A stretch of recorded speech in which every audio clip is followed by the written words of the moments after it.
Good morning and good evening, depend where are you, and the peace of Christ with all of us. Today our topic is about something very important, but it's something kind of comedy. For sure, the purpose of our program is not to insult, but we cannot hold ourselves from speaking about what is funny. You know, the Muslims, they speak too much about a God, and this God, he's God, what you can say. But this God, the more we learn about him, the more we die laughing. And today is the same as yesterday, the same as yesterday, the same as yesterday. No Muslim have an idea what he is even worshiping.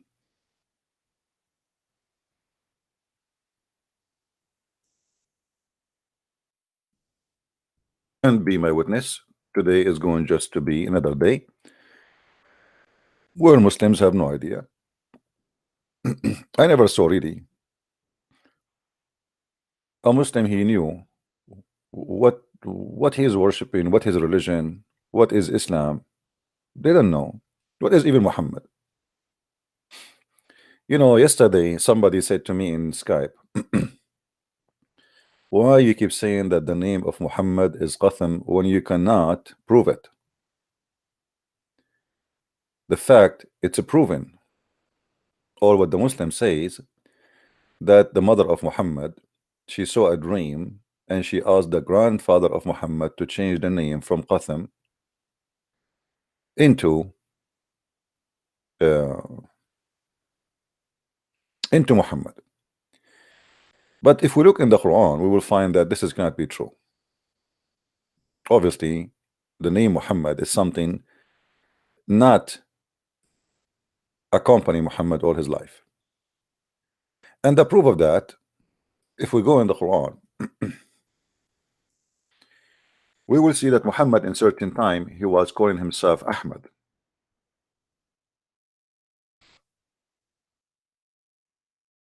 Chapter 61, verse number 6. At this point of his life, Muhammad was not using the name Muhammad, but he was using the name Ahmad, as we see in the screen. And you know, names are differently written, they cannot be the same. They might be close by the meaning, yes, but it is different name. So why Muhammad in the Quran here he called himself Ahmad? Because simply this is not a name. You know, when you have a title, you can use whatever word attached to it. You know what I mean? Are you getting my point? When your name is not a name, it's a title, any title close to it, it's possible name for you. uh, like, you know, like when you say Santa Claus, it's like a nickname, and in every country have different name for it. In French they say Baba Noel, in English they say Santa Claus, and different, you know, every country have different name depend on the language. Now here we have the same language, the same man, but yet he called himself Ahmad. Why? Because simply this is not his name. It's the same when you know, in the Bible we have God, you know, is called Elohim, God is called Jehovah, God is called Yahweh, God, you know, they have many titles. Those are not really names, and because they are not really names, then whatever close to it can be fine. Muhammad in the hadith he said,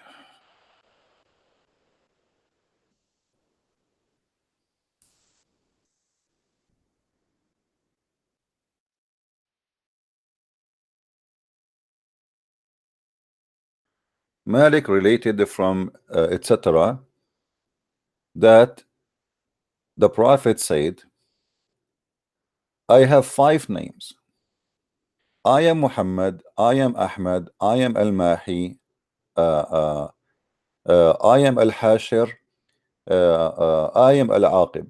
But all of those are not names, those are titles, if you notice with me. Why he is Muhammad and he is Ahmad? It can't be both. I mean, what do you mean you are Muhammad and you are Ahmad? Obviously, those are names Muhammad he chose him for himself. Muhammad he chose those names for himself to be his title. They are not his names. And Muhammad he chose Muhammad as favorite name because Muhammad means the praised one, which mean God. So Muhammad he would prefer this name above all other names because this is the one making God equal to God. If you read with me here, I am Muhammad, I am Ahmad, which is very close, and then he say I am Al-Mahi. He is the one who will erase. He will erase, but this is what God do. You see, you cannot erase everything. You are not God. That's impossible. If you want to erase all the kuffar from the face of the earth, that's impossible. That's God work. You cannot do that. Even the Quran, even the Quran, get Muhammad busted with this. The Quran says it's not for you to guide them. It's not for you.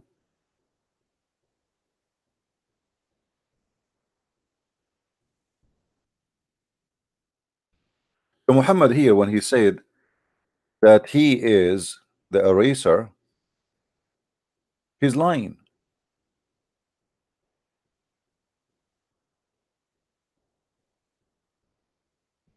Chapter 2, verse number 272, it says it's not on you to guide them. It's not required of thee, O Muhammad, to set them on the right path. It's not on you. So why Muhammad saying I am the eraser? You know what I mean? Obviously it's a lie. But Muhammad, because he worshiped himself and he wanted to make himself equal to God, he started choosing names, and those names are funny and stupid. When Muhammad he said Ana al-Aqib, what al-Aqib mean? I am the last. Do you see it?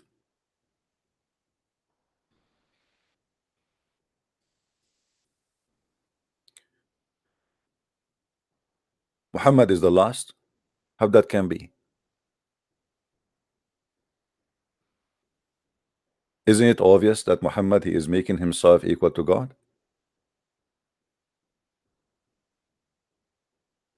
Muhammad is dead now. How he can be the last?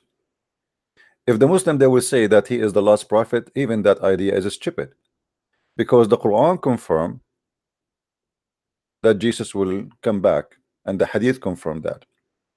So he cannot be the last. As long Jesus is coming back, and the Muslim believe that Jesus is a prophet, then how Muhammad can be the last? Again, Muhammad getting busted. But as usual, Muhammad he tried to level himself to be equal to God. And this is why Muhammad he made obedience of God is about being obedience to him. However, today our topic is not really about this, but just I wanted to make introduction for those who do not know what we do here. The Quran is full of stories.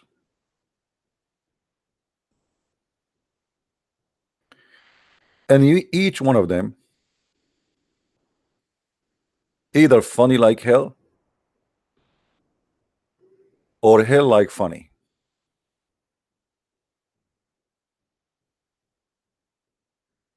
And my Skype is open, and I challenge any Muslim to call me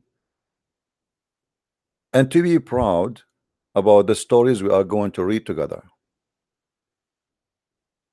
Who is a Muslim willing to give us a call?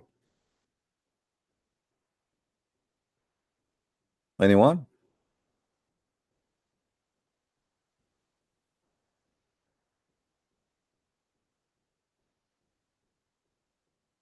Nobody?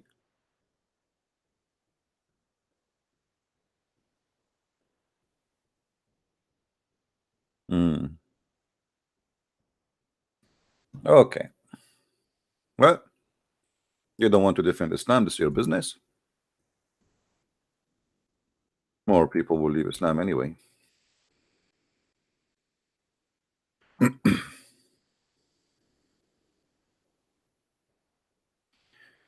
The Muslims, they say that the Arab, when they met with Muhammad and he recited Quran for them, they were astonished.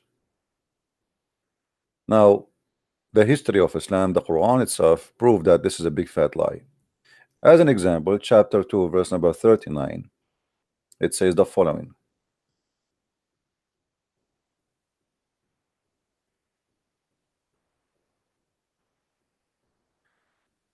But those who reject faith and believe, I mean, this translation is very funny. Billy, our sign, Billy, our sign, they shall be the companions of fire, and they will stay there forever.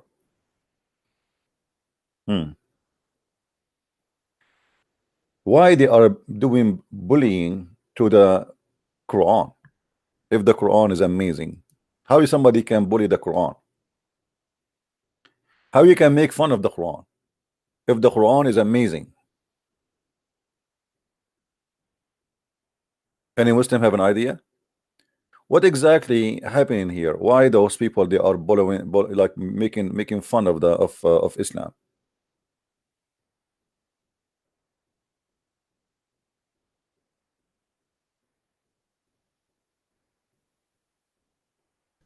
The Muslim they continue with their fictions, saying to us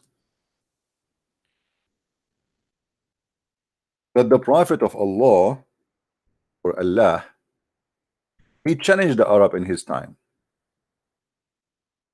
and he said to them, well, can you make something like this? It's very funny to say that because the Arab they were saying to him, your Quran, as we saw in the verse before it, your Quran is stupid, and then you say to them, make Quran like the stupid one I have. It's like saying to me, can you be stupid like me?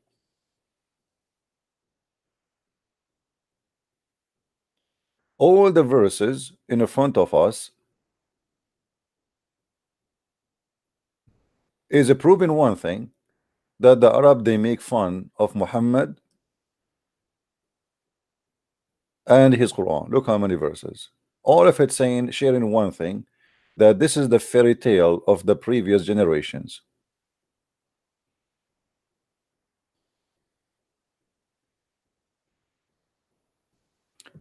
Such a sign, such a thing, which the Quran have been promised to us and our father before. They are nothing but the tales of the ancients. Do you see it? Nobody was amazed with the Quran. Nobody was astonished. Everybody was laughing, and they said to him, this is fairy tales, we heard it before you. And Muhammad, he could not prove them wrong. And then the drama continue. In chapter 8, verse number 31, it refutes all the Muslim claim about Muhammad. He said to them, can you make something like this? And the Arab, they said, no way. But look what the Quran is saying, getting all the Abdul busted.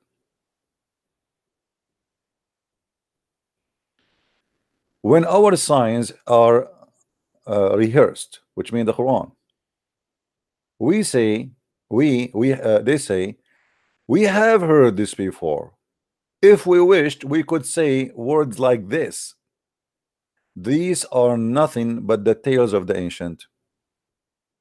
Do you see it? So the Arab in the time of Muhammad, not only they refused Muhammad to be a prophet, not only they were bullying the Quran, not only they were they did not find anything of it, but they confirmed that this is nothing but the fairy tales of the previous generations. And if we want, we can make something similar. And actually right now I can make Quran better than the Quran. Yesterday I saw a rat and he was wearing a hat, And I told him, why you are fat? He said, hi hat, I cannot tell you because I worship Allah. Al-Uzza is my god, and I eat the god, which is the drugs of Yemen. And what do you know about Yemen? I am from there. I don't know where I was Muhammad, but today I am in the there. Now for sure I'm mixing some English Arabic on Arabic words. Here we go. We have Quran. Quran is like this. There's no meaning. You know, they bring somebody for you. He recite the Quran with a nice voice, and because the voice is nice, it doesn't matter what he say. Even if he's singing shit, you will like it, as long, especially if you don't know the language. You don't know the language, so whatever he say, like his voice is nice. Why the Muslim don't bring us somebody have a voice, a ugly voice, to recite the Quran? They will not do that. If you want to see how the Quran sound like, go and read Muhammad Hijab when he was reciting the Quran, that Allah he need a loan because Hijab was trying to make the Muslims send him money after supposedly he claimed that he won the debate with David Wood, which is absolutely false.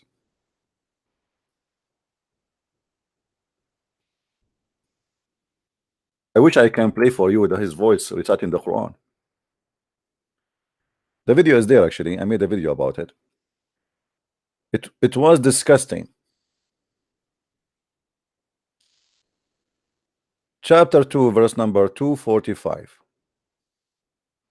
This is what Hijab was reciting to people so he can get 50,000 pounds a month. Somebody, he is a corner speaker, he need 50,000 pounds a month to support him. I mean, that's a good job. Who need to go and get a PhD and study and ruin his eyes and sitting in chair and doing all like studies and research? Just you know, go speaker corner, make a debate, make a mockery for with the guy who is debating you, and then you ask people for 50,000 pounds a month. And the nurse of Hijab, she said, because we want studio. Why you want a studio? You are a speaker corner. Studio for what? What do you mean studio? Here we go. I'm doing fine. Do I need a studio? Or what I need? A computer, a table, a chair, and a microphone. What studio? Here you will notice that the scam of Islam started from the beginning. Muhammad is begging for money. Who is he? Who is he will loan to Allah a beautiful loan? Please. I got Allah. He's out of money. He need to pay the heating bill.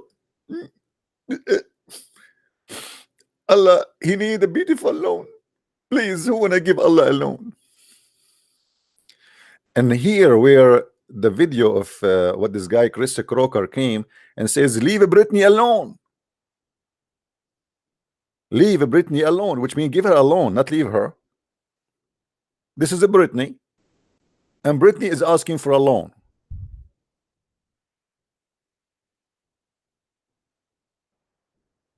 God, who created the universe, is crying for a loan.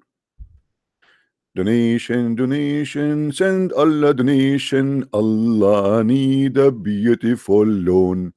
Beautiful loan will take you to heaven. And now, not only that, Muhammad, he became an artistic in begging for money or creating ways to make money. So look what he said in different verse.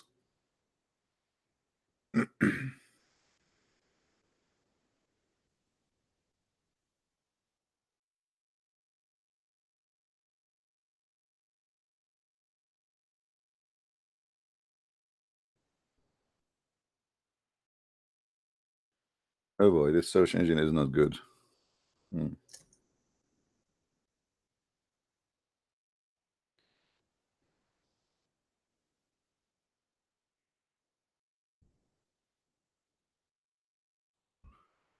All right. Look what Muhammad, how Muhammad, he always, he find a way, you know, to make money. خذ من أموالهم صدقة. Oh, hold on.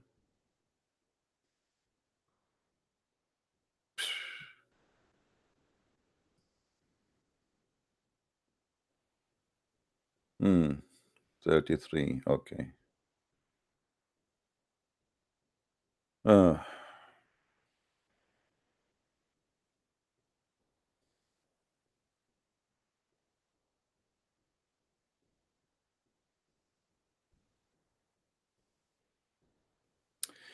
who you believe, when ye consult with the messenger of Allah in the private, spend something in a charity before your private consultation. That will be the best for you, and he will purify you by doing that. If you want to speak to Muhammad in private, you have to pay Muhammad something. He is Dr. Muhammad, and his clinic is open from 9 to 9.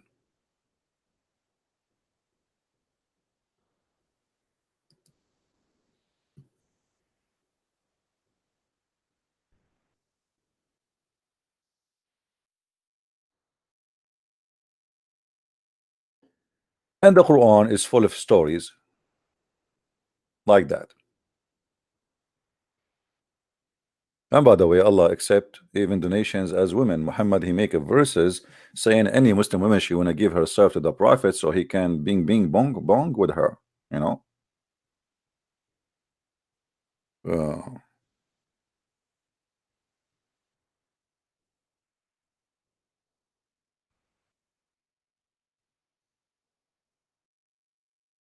Tons of stories, and not one of them is out of a scam. Chapter 9 verse 103, of their goods take alms, so that you might purify and sanctify them and pray in their behalf. Have you ever heard of somebody saying that if you give me money, I will pray in your behalf, and I will I will purify you, sanctify them, pray in their behalf? Isn't it obvious that this is a scam? You don't need to pray no more. Just give me the money. The prophet, he pray in your behalf. Just give me the money. No, don't. You don't know how to pray. I know how to pray. I'm a prophet. Come on. Are you a prophet? No. So you see, I told you, you are not a prophet. So Allah will never reject my prayer. Give me the money, and I will give you the honey. Right?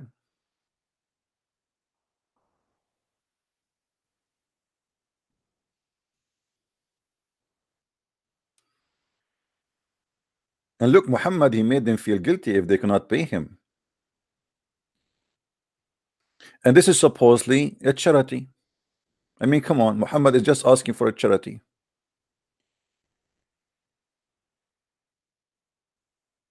But since when, if you give a charity, that will purify you and will sanctify you, and somebody will pray on your behalf?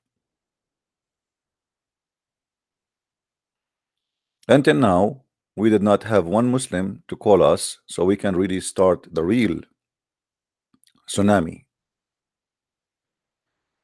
Who is the Muslim would like to call us and tell us something good about Islam? Until now, why guys, why we have 470 people? Why, what's wrong? Oh, I forgot before I start my show to say inshallah. My fault. The Quran speak about a guy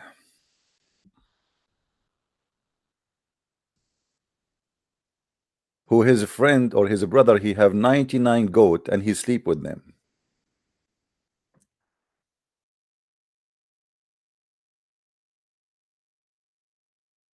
Have you ever heard of such a language? Prophets of God speaking about my wife and your wife, and they call them goats. Chapter 38 verse number 23, chapter 38 verse 24, it says, oh, this is my brother, he have 99 goat and I have one goat. When you hear this, you think what? You think they are talking about goats? Seriously, you think about it's correct, guys? When I say to you, this is, it says goat, aren't you going to think that this is really a goat? But the fact, this is not a goat, this is a woman. 99 women.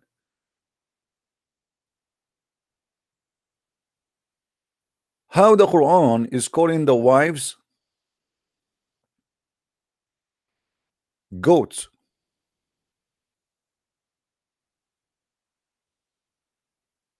Any Muslim? How many goats the Prophet Muhammad he have in his bed?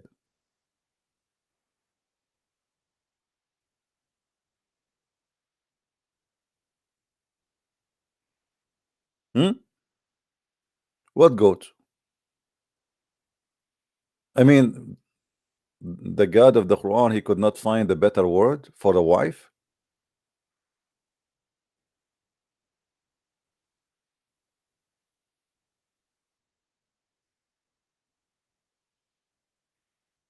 Hmm. From now on, if somebody asks me if you are single or not, I will say I have 0 goat.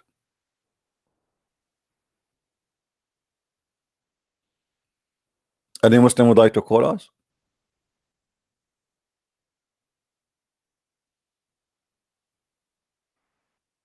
Any Muslim like to call us?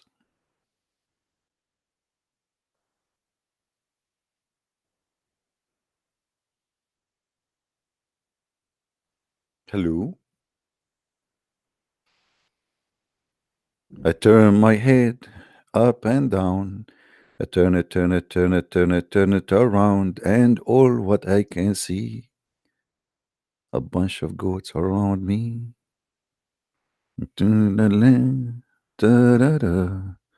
Goats? I mean, at least make it a cow. Hmm. So now, if somebody is married, his mother-in-law is the mother of the goats. How I'm going to call my wife now? Meh.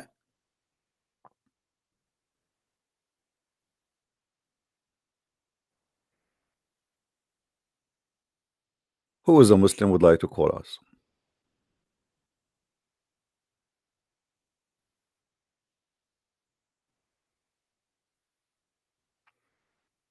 Any Muslim would like to call us? Until now, not even one text in Skype. Look, Skype is dead. I don't know what happened. Ah, this is a cartoon time. Hmm. I, I was surprising. I mean, now I know. They are busy.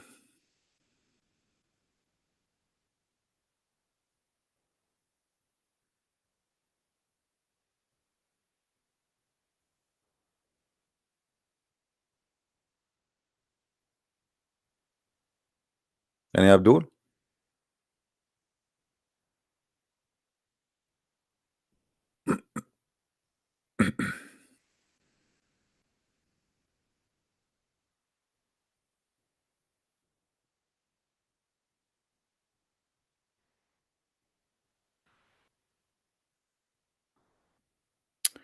Somebody saying to me in Skype that yesterday he was listening to Sam Shamoon and he heard that Allah he married Mary, the mother of Jesus, to Muhammad.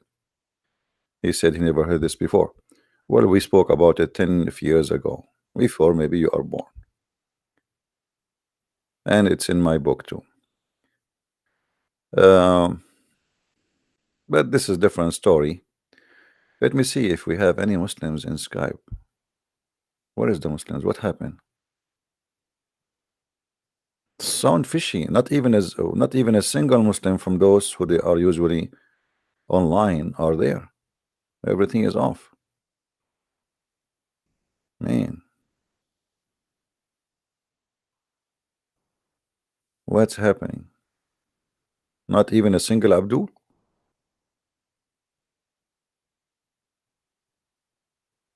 No, I don't see anyone. Hold on, we found somebody.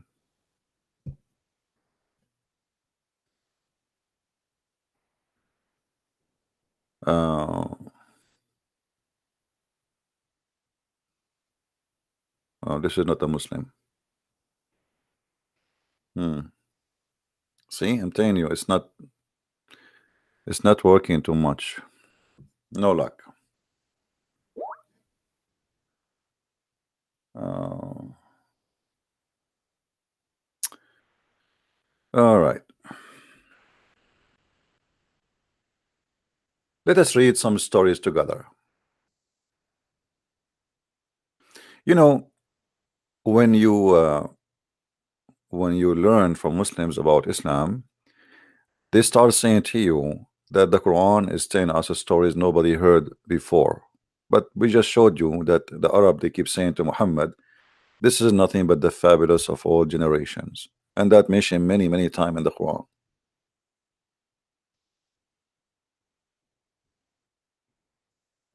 But the Quran is full of stories which is very stupid. And I'm saying literally stupid. And nobody can defend those stories. And even the Muslims cannot explain those stories. As an example,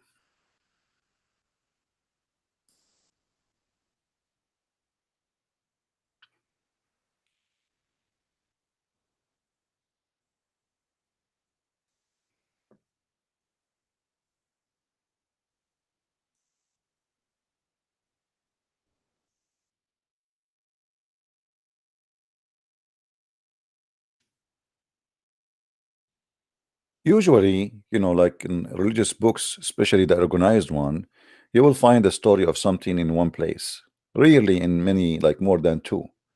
It's organized. As an example, like if you want to learn about how God created the world in a simple way, you go to the book of Genesis. Other books, they might quote from the book of Genesis, but they don't repeat the same story.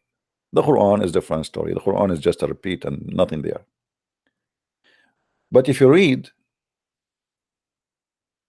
chapter 18,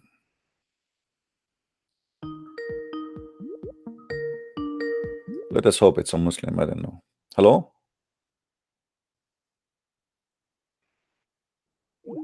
Okay, he hang up. If we go to chapter 18 in the Quran, we will find a very funny story.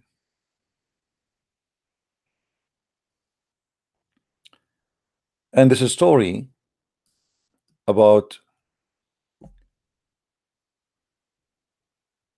Musa's and a prophet. His name is Al-Khudr. Musa's one day after a prayer, a person came to him according to the Muslim resource and according to Muhammad, and he said to him, you are the most knowledgeable one about God, right? Musa, he said, sure, yes, I am.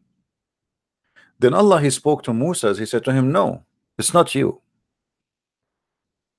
Musa said, what? Who else? He said to him, there is a guy, his name is Al-Khudr. He is one of my servants, which mean a prophet. Musa says to him, how I can see him?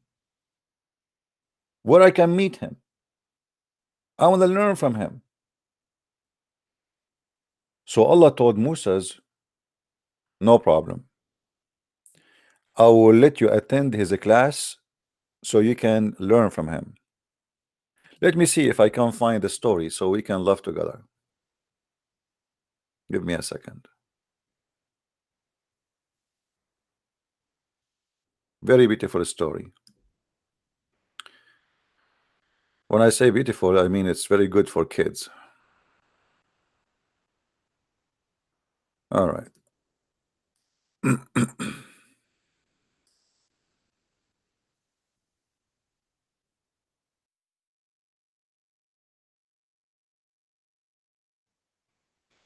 All right. Look like here we found something. That's good. Please, guys, invite your friends. You see, I came today and I supposedly I will not come today.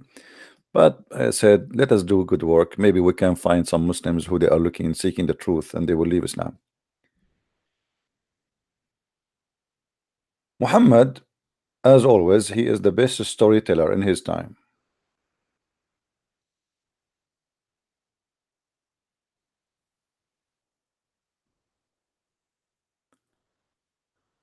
Let us see.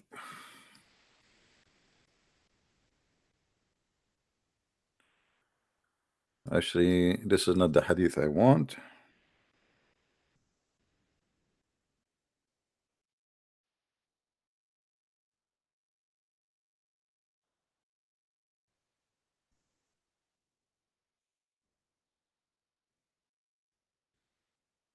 Let's try something else.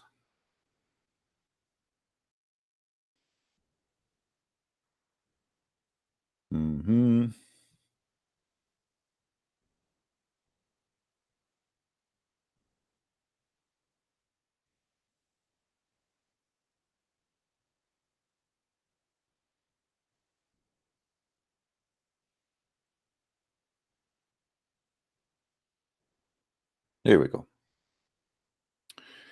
This is the story we are talking about. Let us read together and laugh.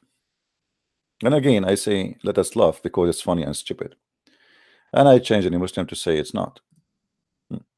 Give me a call. Show me I'm wrong. Hello? You there? Yes. I cannot hear you. You are live on air. I cannot hear you. Hold on. Look like I have to do this every time. I cannot hear you. Okay, you hear me now? Do you hear me now?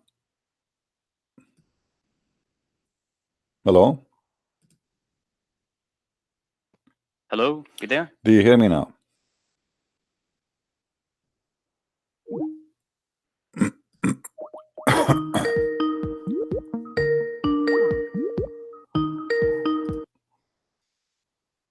All right, do you hear me now? Hear me? Yes. All right. How I can help you, my friend? You are live on air. Yes. Did you know that if you worship other gods beside the God of Jesus, whom Jesus called him the only true God, you will go to hell? Do you know that or not? Let me ask you. Do you know that Jesus is the one who created the children of Adam? He did? Yeah. What do you think? So you mean Jesus created human beings? Well, this is what I'm saying. Isn't it God who created human beings? Well, this is what I'm saying. He's God. But isn't Jesus a human? Well, you tell me how Jesus is a human, but yet he can create a human.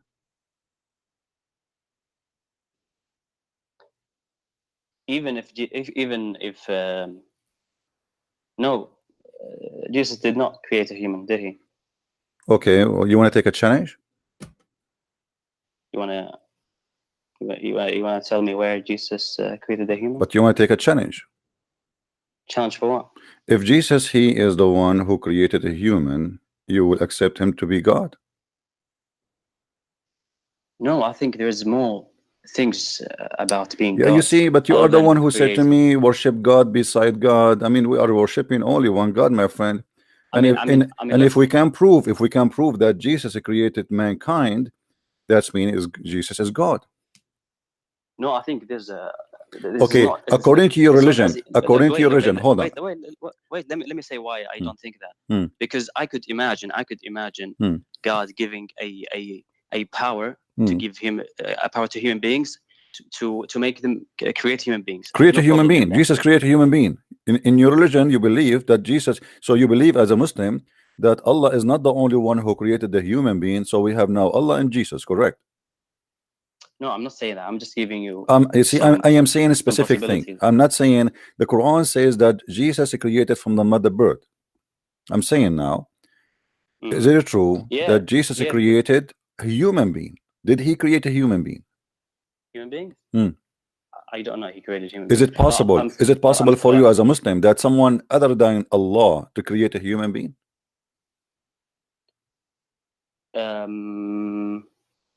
If God gives a human being the power to create human beings, I don't see a problem. It doesn't make that person a God. If God he gave a human being ability to create a human being, so now we have two person creating a human being. We have God and we have Allah. So this is mean that the human being kind is not created by Allah only, created by someone else too.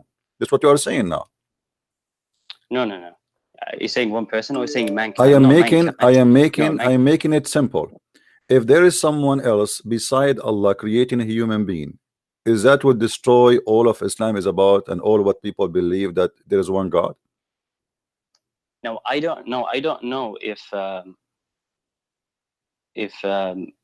God would give a human being, as you're saying, Jesus, to create human beings. But this is mean all the stories of Muhammad is a lie. You know, if you Muslim, my friend, why you are afraid? Why you are afraid?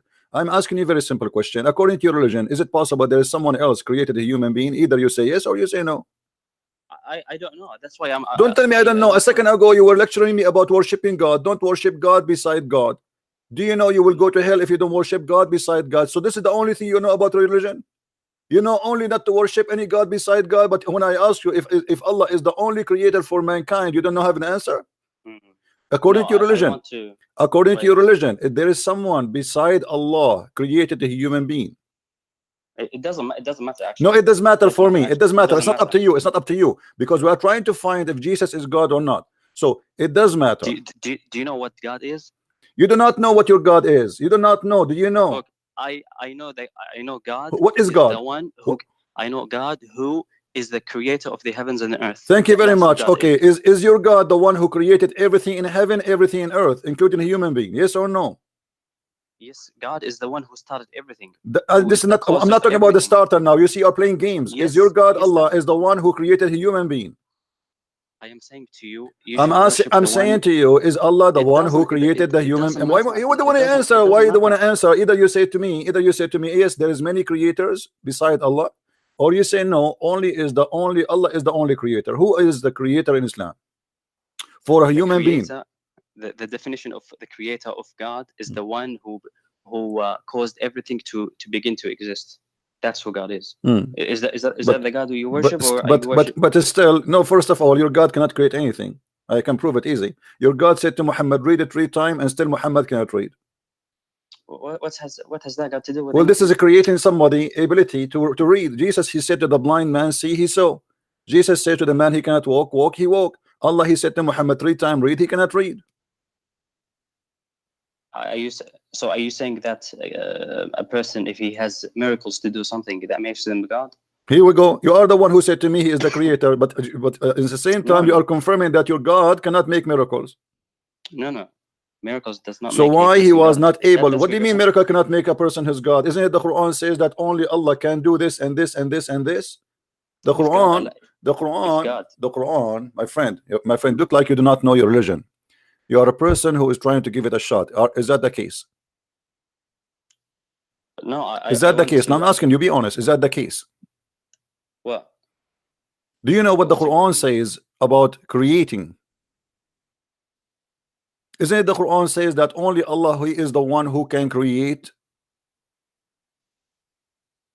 Only Allah who can create. I think we're moving from the point. We are not moving from the point. You see, you are scared. You see, because you know I am a Christian prince, so you are scared to say anything. You are terrified. You know when a Christian prince he asks something, there is something going to follow, and you are terrified to say yes or no. So I'm asking you, according to your cult, the one called Islam, there is any other God beside Allah created a human being? I don't know. If God gives a person the ability. Stop telling me God gave the ability. What does have to do with give ability? Hold on. That's why I'm not. There is no proof. There is no proof that your God can give anything to anyone. I'm asking you, according to your religion. Yes. If there is any other one beside Allah, he can create a human being. Either you say yes or you say no. Well, I don't know. Then I don't know. But I think no, you need to know. You need to know. You are being a liar because the Quran. Let me get you busted from the Quran. Isn't it the Quran? It says that it is He who created you. It is He who made you. It is He gathered you. It is He. I mean, the Quran, all of it, full of it. So suddenly you say to me, you don't know. Are you sure you don't know? Okay, God created everything from nothing. That's who God is. All right. So your God did not create everything from nothing. This is a lie. This is a lie. This is a lie. When your God Allah created Adam, hold on. When your God Allah created Adam, did he created him from nothing? Why are you talking about the Quran now? We are talking about God. You call me to ask me about God. You call me to ask me about God. Let us see who is God. Your God, did he created Adam from nothing, or he created him from mud? From nothing, and from nothing the mud, and then create Adam. But he created Adam specifically from mud. Yes. Okay. Who else can create? Who else can create a human being from mud? Why are you going to this? Because I want to know. I want to know who is your God. No, do you worship only one person? Only you Muslim worship one creator, or you worship many creators? How many creators there is in your religion? I began talking to you about that you worship other gods besides the God of Jesus. You know the God of Jesus, the only true God. Jesus called him that in the Bible. The God of Jesus, the God of Jesus. You see, the one you speak, the God of Jesus. Jesus speaking about his Father. Yes, he called him his God. Okay, but Jesus, he said, because he is, the Christian believe that we have a Trinity, and the Son is 100% man, 100% God. So the man Jesus, he is saying to them that it is not me who is speaking to you, it's God in me. This is your God. And this is why he said that the sky and the earth will go, but my words will not. This is why he said, I am the Alpha, I am the Omega, I am the beginning, I am the end. This is why he said, before Abraham I am. So he was saying to them, Jesus, the man in front of you, his existence have nothing to do with the existence of me as God, because before Abraham I am. And this is what I'm saying to you. Who is the one who created? Who is the one who created Adam and his children? Wait. Who is the one who created Adam and his children? Wait. Jesus said in the Bible, I am going to my Father and your Father, my God and your God. So there is two gods. They cannot be one God. No, my friend. But he said, but in the same time, you see, you cannot quote the Bible without quoting the rest. They asked him, why you don't show us the Father? He said, I am with you all this time. You did not know me. The one who saw me, he saw the Father. The one who saw me, he saw the Father. This is the Father you are talking about. So I and the Father, and he said, and I and the Father is one. So you don't quote a verse and you don't quote the other verses, because it's a book. It's not just a sentence. I can take for you a verse from the Quran, and I can misquote it, and I say, here you go. Muhammad, he said, La ilaha, la ilaha. Okay, la ilaha, there's no God. That means Muhammad is a kafir, he's an atheist. That's what you always do with the Quran. You quote one verse and leave the other. That's a lie. Prove me wrong. Get me busted. Go ahead. Okay. You've said 2 days ago that you've said that the Quran says that Jews and Christians will go to heaven. Right. And you leave all the other verses where it says Christians will say no, I did not leave them. I did not leave them. Well, yeah, you did. No. You said the Quran says Christians are going to heaven based on that. I'm asking you, is it true that the Quran says that the Christians and the Jews and the Sabi and they will go to heaven? Yes or no? The Muslim refused to answer. I did not say the other verse that doesn't say that. We did not even spoke about the other verses. Here we go, a verse in the front of us that says that those who they believe today, and those who they are believing as Nasara, and those who they are Sabi'in. Wait, you lied. It does not say today. Okay, let us read together. إن الذين آمنوا والذين هادوا والنصارى والصابئين ومن آمن بالله ومن آمن whoever believe. This is about the present. Muhammad is speaking to people around him. Was Muhammad speaking to the dead, or he's speaking to the one who's alive? Read it again. Read it with me. Those who believe in the Quran, and those who follow the Jewish Christian scriptures, and the Christians and the Sabian, and any who believe in Allah and the last day and work righteousness shall have their reward with their Lord. This is speaking about in the present. Muhammad is speaking to people in front of him. So show me the past tense. Is there any past tense here? Good. Okay, and now based on the verse that you have read, only the verse. I'm not going to talk about anything else. Only on the verse. It says, whoever believes in Allah. Do you believe in Allah, Christian Prince? But first of all, it doesn't say believe in. First of all, hold on. No. You see, hold on. No. You just let me teach you. You see, you do not know even how to read like your prophet. Listen, it says clearly, and those who follow the Jewish Christians, he's counting believers. What kind of believers they are? Those who believe in the Quran, they are independent. Is different than those who believe in the Jewish scriptures, correct? Go to the other verse. Okay, I'm showing it in the screen. I'm showing it in the screen, and the Christians and the Sabian. And by the way, the Sabian don't believe in Allah, and the Christians don't believe in Allah, and the Jews don't believe in Allah. Continue. And any. This is additional. And any who believe in Allah. Do you believe in Allah? And any, he's adding more. He's adding more. And any who believe in Allah and the last day. So he is counting the one who follow the Jewish scriptures. Do the Jewish scriptures worship Allah? It's Christian Prince. Whoever believes in Allah, it means. And any. Do you know Arabic? Do you know Arabic? It says in the front of us. Here we go. إن الذين آمنوا والذين هادوا والنصارى والصابئون. Do you know what wa is حرف عطف equal to and there's a conjunction here is about another group and so and whoever believe in Allah. So he's adding and more. So as-Sabi'in don't believe in Allah, the Nasara don't believe in Allah, and the Jews don't believe in Allah. But he promised as-Sabi'in to go to heaven. And he promised those who believe in the Quran to go to heaven. And those who believe in Allah will go to heaven. At this moment, Muhammad was being a scam. He is trying to make everybody accept him. You are a liar. Well, here we go. Okay, let me ask you. Hold on. Okay. But when you say to me, hold on. When you say to me, this is about those who believe in Allah in Muhammad time, that's mean they converted to Islam, correct? Yes, that's correct. Okay.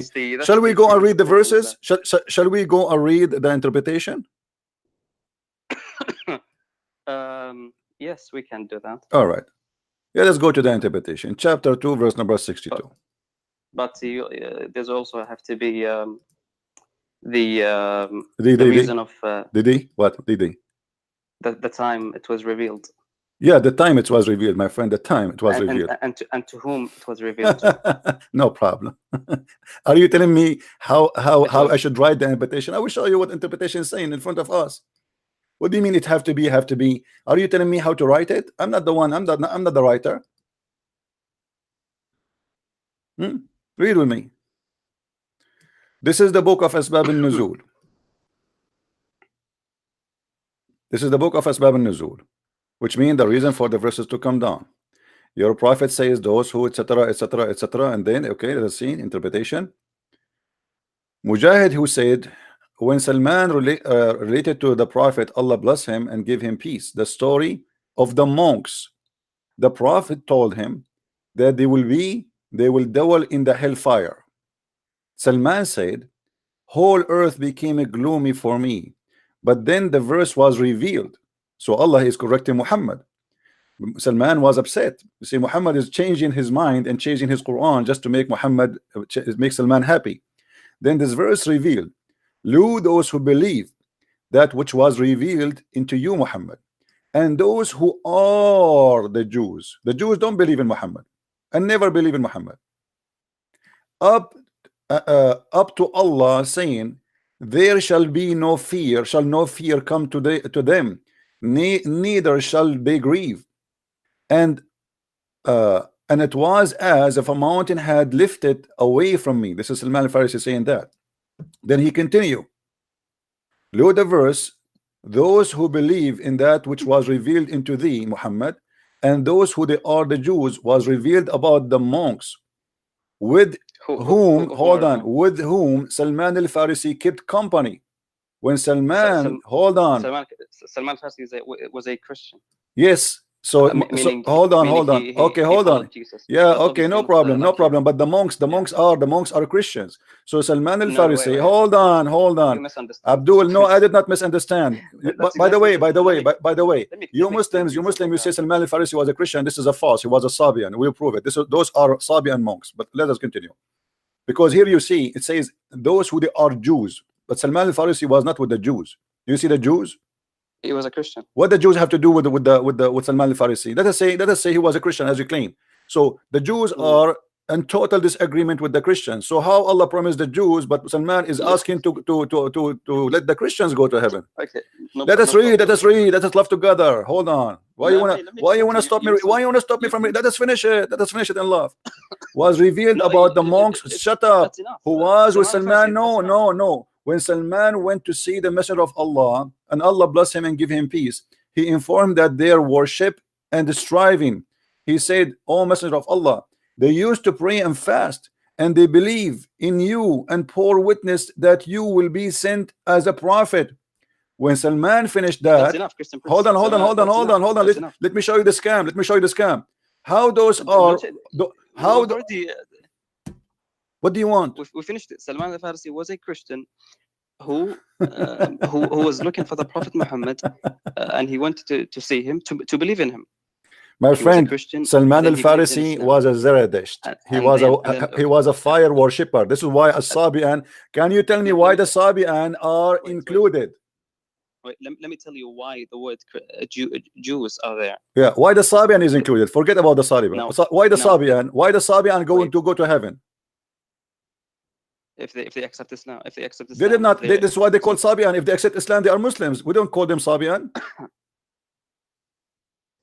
If the Christians accept Islam, we don't call them Christian, we call them Muslims. If the Jews accept Islam, we don't call them Jews, we call them Muslims. So why the Jews, the Sabi and the Christian will go to heaven? Right, let me tell you about the Jews. The Jews that will go to heaven in Islam are those who followed the Prophet Moses. Those who followed Moses are called the Jews. They're Jews. Jews, yeah, they are Jews, and we consider them to be Muslims. How you call them Jews but they are Muslims? Why you call them Jews then? By ethnicity, or by what? Yeah, because they followed. They're from Judah.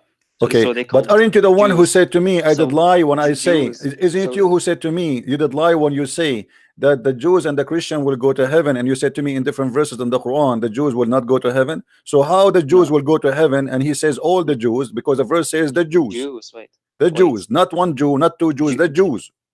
Wait, Jews will go to heaven are those who followed their prophets. In the time of Muhammad, there was Jews who followed their prophet. Yeah, those who continued under Judaism after the Prophet came, they are no longer going to heaven. All right, because they're rejecting the final messenger. So you are saying okay, so you are saying that Muhammad, when he came, the Jews, they have a correct book. Their book is not correct, right? That's not what I'm saying. No. Did you say that? Because you said those who were following the Jewish scriptures in the time of Muhammad when he came, if they accepted Muhammad, they are going to go to heaven. That's what you are saying. But the interpretation, it doesn't say that. The interpretation is saying clearly that those are the Christians, those who they are the Sabian, those who they are the Jews, they will go to heaven. Yes, before those who were before the Prophet Muhammad. Not before. It says those who they are. Are you saying to me before Muhammad they will believe in Muhammad? They are dead or they are alive? No. Are they dead or they are alive? When Muhammad is talking here, those people are dead or alive? No, you have to understand the reason. I'm asking you, are they alive or dead? Those who Muhammad is speaking of right now, are they dead or alive? You mean the Jews and the Christians? Yes, and the Sabian. Are they alive or dead? Yes, those who are dead and those who believed at his time. Okay, believe in what? Those who believed in the prophets. My friend, don't lie to yourself. And those who are Jews, those who they are Jews, and the Christians. Those are Jews. Those who read with me. This is Tafsir Ibn Abbas. No, they don't believe in Muhammad. Read with me. This is Ibn Abbas. This is Ibn Abbas. Then he mentioned those who did not believe in Moses, or the prophet, saying, and those who are the Jews who deviated from the religion of Moses, and the Christians who became a Christians, and the Sabian and the sect of those members, etc., etc., etc.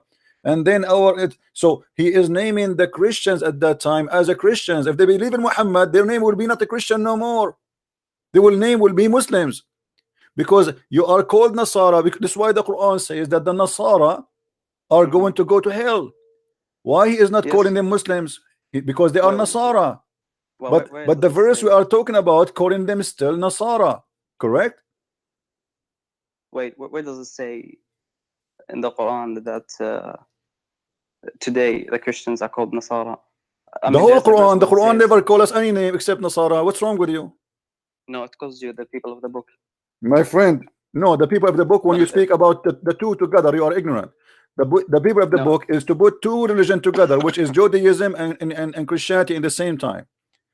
There is nowhere the people of the book have nothing to do with being a Christian or a Jew. It's about being both in the same time, which means speaking about both in the same time. We use the title, the people of the book, because they have a book. This is the only two who have a book. Right? Okay. Chapter 2, verse number 120. Chapter 2, verse 120. It says, وَلَن تَرْضَى عَنْكَ الْيَهُودُ وَلَا النَّصَارَى, until you follow their religion. Correct? Do you agree? Okay, yeah. Okay. That's mean they don't believe in his religion, correct? Yes. Okay. As long as they don't believe in the religion of Muhammad, so how they will go to heaven? As I told you, those who the Jews and the Christians at the time of Muhammad and after him, they will not go to heaven. No, they will go to heaven. The verse I showed you, it says that the Christian, it says the same word, the Christians, the Jews, the Nasabian. Okay, those who were before the Muhammad's time and who were at the time of Muhammad and believed in him. Okay, my friend. Okay, no problem. You see, you can play games as much as you want, but let me ask you a very simple question. Let me ask you a very simple question. Is Muhammad going to heaven? Is Muhammad going to heaven? Let us see the scan from the end. Is Muhammad himself going to heaven? Okay, before I answer that, let me say something. Why do you take one verse? I understand it may be difficult for you. When I first have read this verse, I misunderstood it. I didn't know how to understand it. But why do you take one verse and leave out the rest? I did not. Here we go. I showed you all. I showed you all, and I showed you all, and you have no answer. You start fabricating things that's not there. Wait, Christian Prince. If all the Quran says Jews and Christians will go to hell, why do you take this one verse and say, "Oh, look"? The Quran because Muhammad, as a scam man, in the beginning he was trying to be nice to the Christians. He want them to support him, so he said to them, "You can be okay." You tell me how the Sabian they will. Let me ask you. Let me ask you. Did the people call Muhammad a Sabian? Did they call him a Sabian? I don't know. What do you mean you don't know? Did the Arab call Muhammad a Sabiya? I do not know of anyone who called. So if we prove that Muhammad was called a Sabi, is that will prove that Muhammad was a Sabian? No, it will not prove that he was a Sabian. So why they are calling him? Why they are calling him a Sabi? It doesn't prove anything. They called him many names. They called him a no. Why? But he agreed with it. He agreed with it. He didn't say no. He did not say don't call me a Sabian. So why they called him a Sabian? You see, if you call me a Sabian and I'm not a Sabian, I will say to you, don't call me that. It's irrelevant. It's irrelevant. Okay. So why Muhammad was called a Sabian? No, it's relevant. It's relevant. It is. So when Muhammad he was called a Sabian, they called him Sabian for what reason? I don't know if that story. So here we go. The story in front of us. I will not read with me. Read with me. No, I don't care if you will not or not. Here we go. The men of Muhammad, they were looking for water. They saw a woman. They said to her, "Let us take you to our messenger." She said to him, read with me carefully. Look, that's not my method. So when he come to Mecca, someone said to him, "You have become a Sabian." He said, no, I became a Muslim. Why the people they were thinking that the Sabian and the Muslims are the same? I don't know. That's why I'm not going to comment. Okay, if I show you another hadith where it says Muhammad, he was called Sabian, he did not even reject that. I'm not going to comment. No, you will not comment anyway. So Muhammad at that moment, he was considered himself a Sabian. When he did not work with him with the Sabian, so he starts saying he's a Christian. When he did not work with the Christian, he starts saying I am a Jew. So Muhammad, he changed, he changed from place to place to place because he is a false man. That's your bias, Christian Prince. This is not my bias, my friend. Here we go. Let me ask you a question. Yes. Muhammad was following the scriptures of the Jews and the Christians, or following the Quran?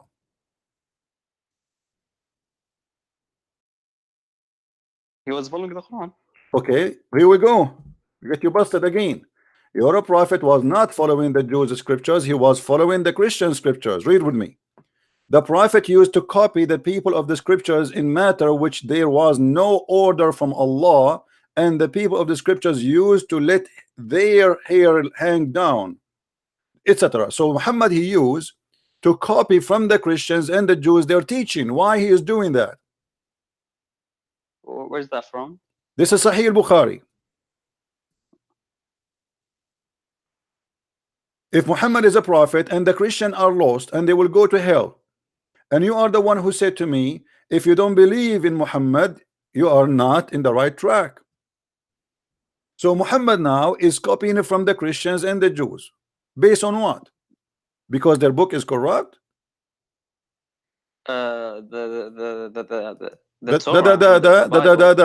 What? Are corrupted. Yeah. But not all of it is corrupt. Okay, how you know what is corrupt, what is not? Whatever agrees with the whatever agree, it says there it's not in his book. What do you mean it agree? It's not in his book yet. How he know it's agree? Why he don't wait for his God? Why he don't pray to Allah? How come Allah have time to send him messages about sex with his wives? Allah have time to tell him about the flying carpet. Allah have time to send him a message about the birds. Allah have time to tell him about all the fairy tale story. But when Muhammad he need a serious matter about religion, he have to copy from the Christians and the Jews. Why?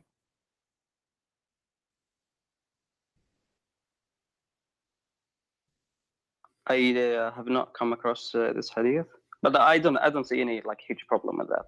Who is the one who wrote the Quran for Muhammad? Who wrote the Quran on paper? Who? Are you talking about who wrote the Quran on paper? Who wrote the Quran for Muhammad? Yes.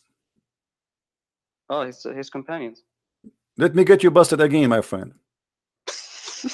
You're trying to disprove something that is already agreed. Here we go. Let us see. It's in front of you. This is Sahih Bukhari. There was a Christian who embraced Islam and read Surah Al-Baqarah and Al-Imran. He used to write the revelation for the Prophet. Do you see it, my friend? Okay. Okay. He's what? He is a Christian, right? He converted to Islam, so he's a Muslim. Okay. Well, hold on. The disaster is coming.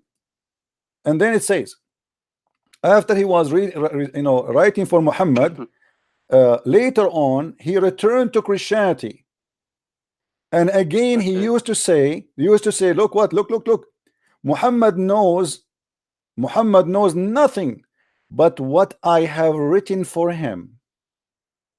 Do you see it? Okay. Okay. So who was the one making Quran? The one who was Muslim.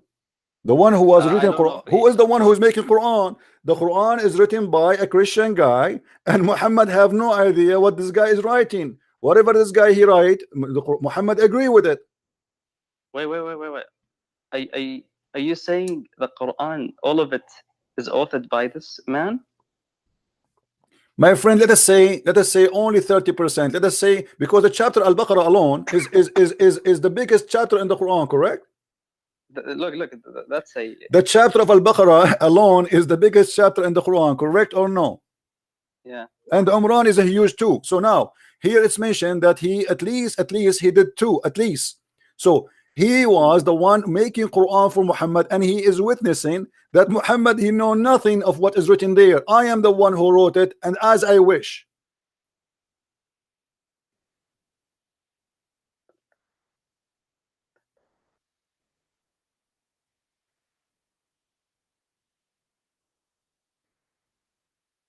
Hello? Yeah? I'm here. You want to call a friend? What do you mean? You hello? I'm waiting for you. What do you want to? What do you want to do with this disaster?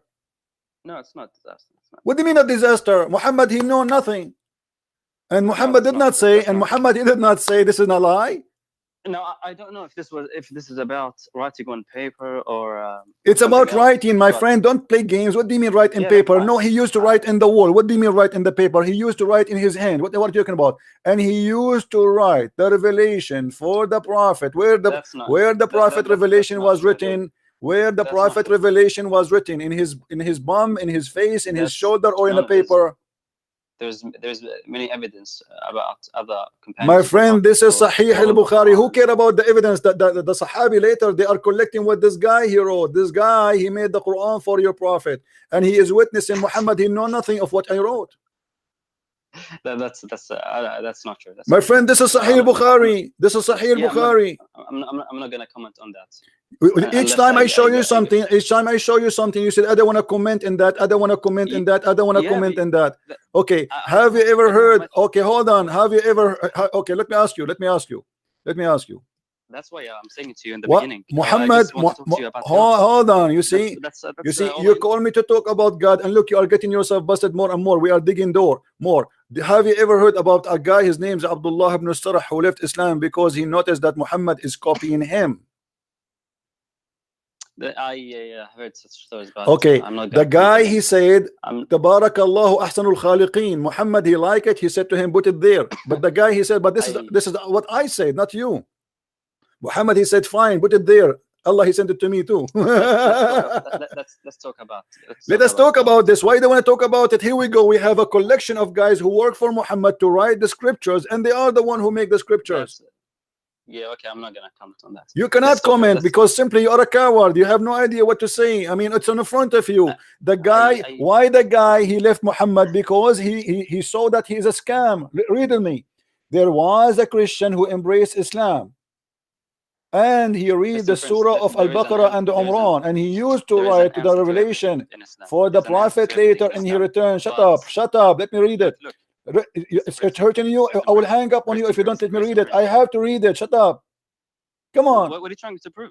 I'm proving that Islam is false. The guy is saying, did your prophet say this is a lie? Did your prophet say this guy is a liar? Wait, person, please. Did this guy say your prophet say this guy is a liar, or he just shut up? Wait.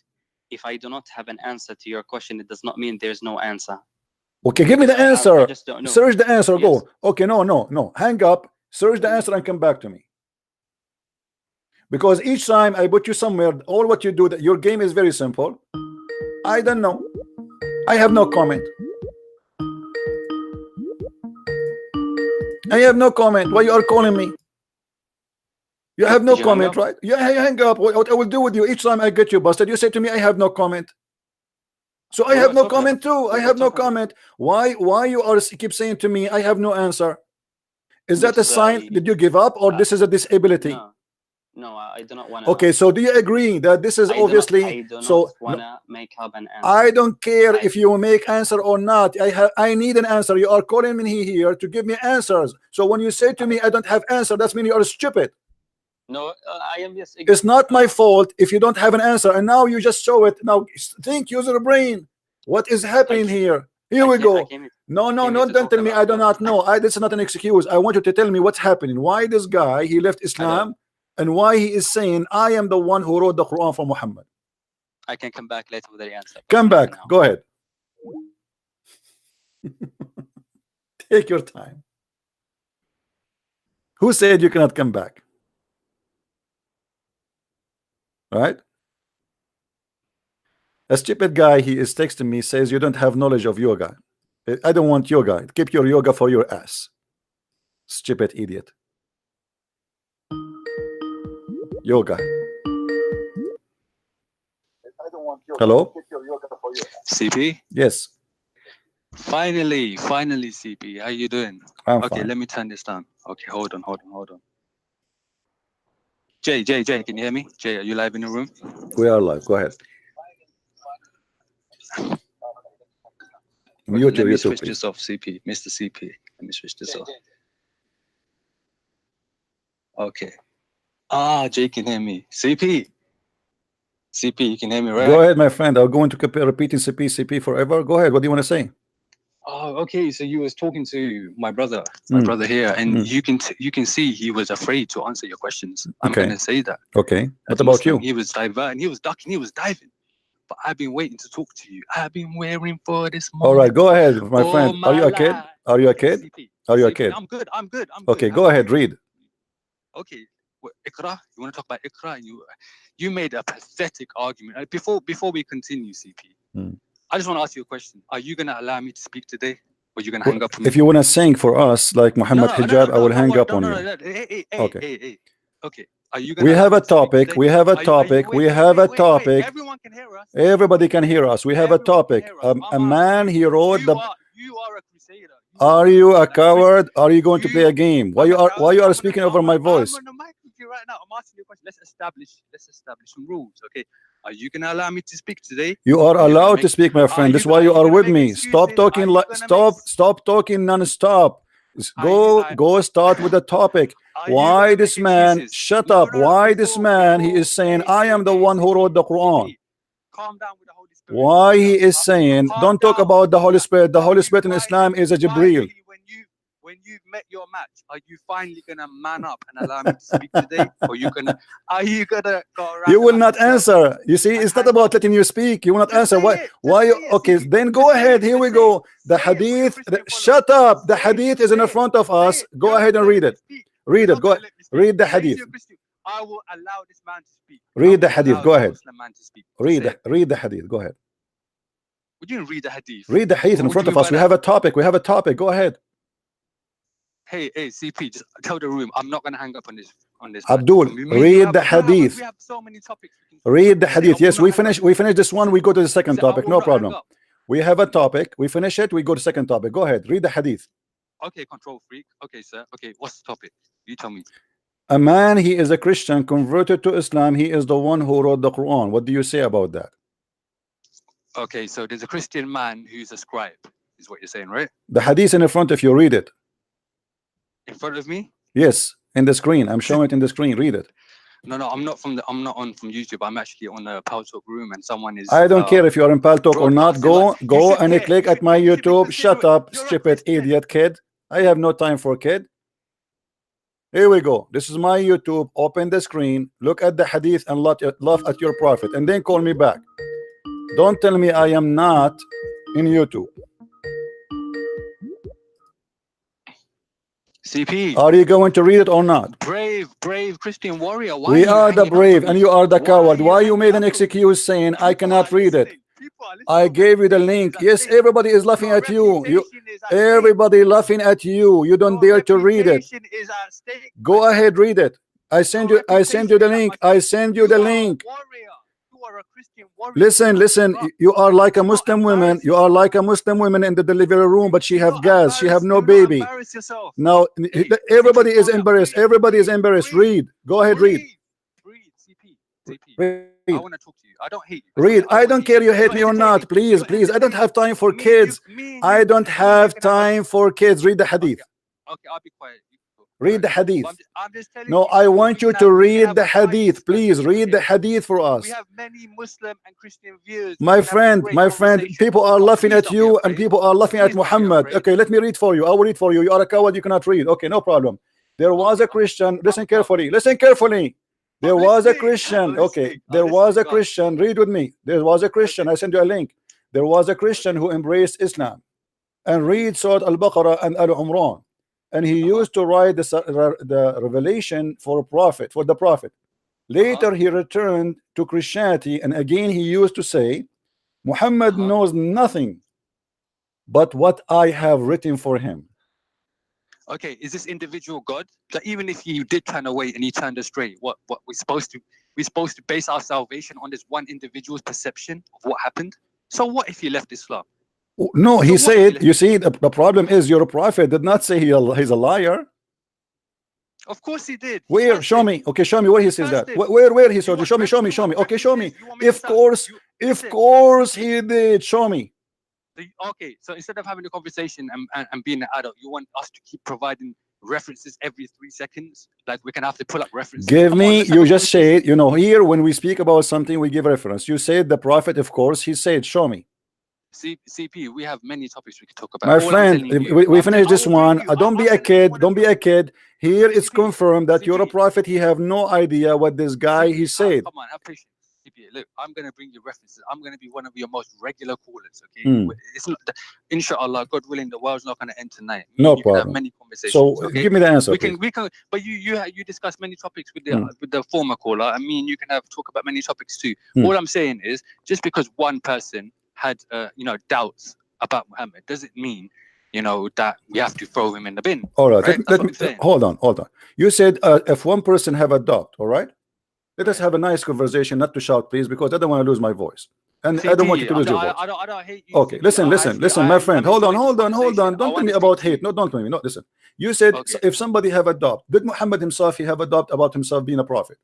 That shows. That's okay. I need to calm down. Okay, that shows his honesty. The fact that, you know, he's not an imposter, because he, even when you are met by an angel of God, okay, it's something overwhelming. Okay, it's not something that you see every day. So the fact that he said, I don't know what happened, you know, this could have been God, I mean, this could have been an angel, this could have been Satan, that shows his honesty and his integrity. Okay, but here we go. Let us see what happened. Muhammad, he said that in chapter number 10, chapter of Yunus, and chapter Yunus received long after Muhammad became a prophet, and already he received tons of Quran. So why now, after he received Quran many times and he met the angel many times, now he is confused if he's a prophet or not? What happened exactly? No CPU, no CPU. Look, when you're talking about his first revelation, when Iqra, right? No, when he went, no, when he wait, no, when he went no, to Khadija, my friend, don't tell me no, no. I'm not talking about that. The first revelation. I'm talking about the chapter of Yunus, verse number 94. Long after Muhammad became a prophet and he claimed to be a prophet, long after that, Allah said to him, CP, please let me allow me to ask you a question. Okay, if you were an imposter and you were trying to play people, right, and you were trying to convince them that you're a messenger, would you ever say such things like, I don't know if it's really God, or I don't know if it's, wouldn't you be like, yeah, I definitely received revelation. Yes, yes, because Muhammad, he himself, he was a challenge and he could not prove himself. Let me show you. In the hadith it says that a woman, she came to Muhammad and she said to him that your shaitan, he forsaken you. Yeah, I mean, then we got Surah Ad-Duha, right? Where God comforted him that Allah has not left you. Right. Okay. So Muhammad, he was receiving Quran from Shaitan, and this is what people believe. And Muhammad himself, obviously, he believed in that. Correct? Okay. Can I ask you a question? If Shaitan revealed the Quran, okay, is Shaitan a house divided? So every chapter in the Quran, apart from one, starts with I seek refuge in Allah from the accursed Satan. So is Satan fighting against himself? How he fight himself if he accomplishing everything he want? Muhammad, hold on. You just get yourself busted. How Shaitan will fight against himself? Then how Allah, he says things nobody except Shaitan. As an example, is it true that you as a Muslim, you have no problem to have sex with your child who is a child from adultery? Astaghfirullah, come on, CP. Is this serious or is this a stand-up comedy? Okay, do you accept the challenge to show it to you? But okay, CP, I listen to you. Come on, I stay quiet. Listen to me for a minute. Okay? My friend, don't tell me I listen to you. Don't listen to me. Do you challenge me? Do you challenge me? Do you challenge me? I challenge you. Yeah, I'm making let's make it two-way, right? Two-way conversation, right? Okay. You say having sex with your children. Okay. On the one hand, I find it like hypocrisy when you say it's a contradiction when you say Muslims are too extreme. They cannot even touch the hand of a foreign woman. That's false. I never said that. I never said that. I never said that. Hold on. I never said that. Don't lie. Muhammad Muhammad allow you, and Allah, he gave him a verse as an example. We are talking about Shaitan making verses. Is it true that you're a prophet, he been given verses about breastfeeding for adults? CP, the users can listen. Yes or not? Yes or not? You're a prophet. You're a prophet. Shaitan gave him verses. Is that a verse from Allah? CP, I'm listening to your point. My friend. Okay, I'm listening to your point too. When Allah he sent the verses for Muhammad that a woman, she can give her nipples and her boobs 10 times to a stranger. Is that a verse from God or from Satan? Okay, don't let me go into about the cherubims in the Old Testament. You can go whatever you want, but still that will not save you, my friend. Don't change the topic. And you can go whatever you wish. You can go whatever you wish. You are a coward. Now answer, what kind of God? You are the one who said to me how Shaitan can go against himself. How can God, he gave you a verse, says a man, he can suck the boob of a woman. I'm allowing you to speak. I'm taking a breath. Okay. How God can do that? Unless both of us are allowed to speak. You make your point and then let me speak. Go ahead. Everyone can hear us. Okay. For on the one hand, you say Muslims are extreme. I never said that. I never said that. Come on, in general. I never say that. I say Islam is an open-minded religion. It's a stupid religion. Islam is a religion without panty. Islam, my friend, but you are making a lie about me. You are making a lie. I will not allow you. You said Islam. I say Islam is very strict. I never said that. I said Islam is very lousy. Islam is no panty. No panty in Islam. DP, I will promise you in 30 seconds you can refute me, okay? So don't lie. Don't lie in my tongue. Don't lie in my tongue. Don't say you say. I did not say that. CP, okay, let me finish. What you're afraid of. If I'm talking rubbish, you have nothing to be afraid of. You stand with truth. You stand with God, right? Okay. On the one hand, they say Muslims are extreme. I never said that, you coward. Just let me finish. Don't say that. Why you are saying something I did not say? Why you are saying something I did not say? You are a donkey. You are a certified donkey. Why you say in one hand you say Muslims are very, very strict. Muslims are very lousy. Muslims, Muhammad have no panty. Muslim women have no panty. This is what I teach. Why you are saying something I did not say? CP, come on. So why you are saying it? Why you are lying? You are lying in my face. You are lying in my face. You say in one hand you say Islam is very strict. CP, we can't make this complete. Because you are lying about me in my face. I never said Islam is a strict religion. What's come to? Why you are lying? Why you are lying? Where and when I said Islam is very strict, we cannot touch. Can I have 10 seconds? Where I said, I want to get you busted right in the spot. Where Christian Prince he said in Islam you cannot touch. CP, let me finish. ZB. I'm asking you, be a man. You said the Christian Prince, he said, you are a strict religion. Where I said in Islam, you are strict, you cannot touch as you said. Where I said that, can you play my voice? CP, again, I'm going to tell you, everyone can hear us. And they see I'm trying to make a point, and you're afraid. You can refute me after you've heard my point. Don't put words I did not say. You can make your point.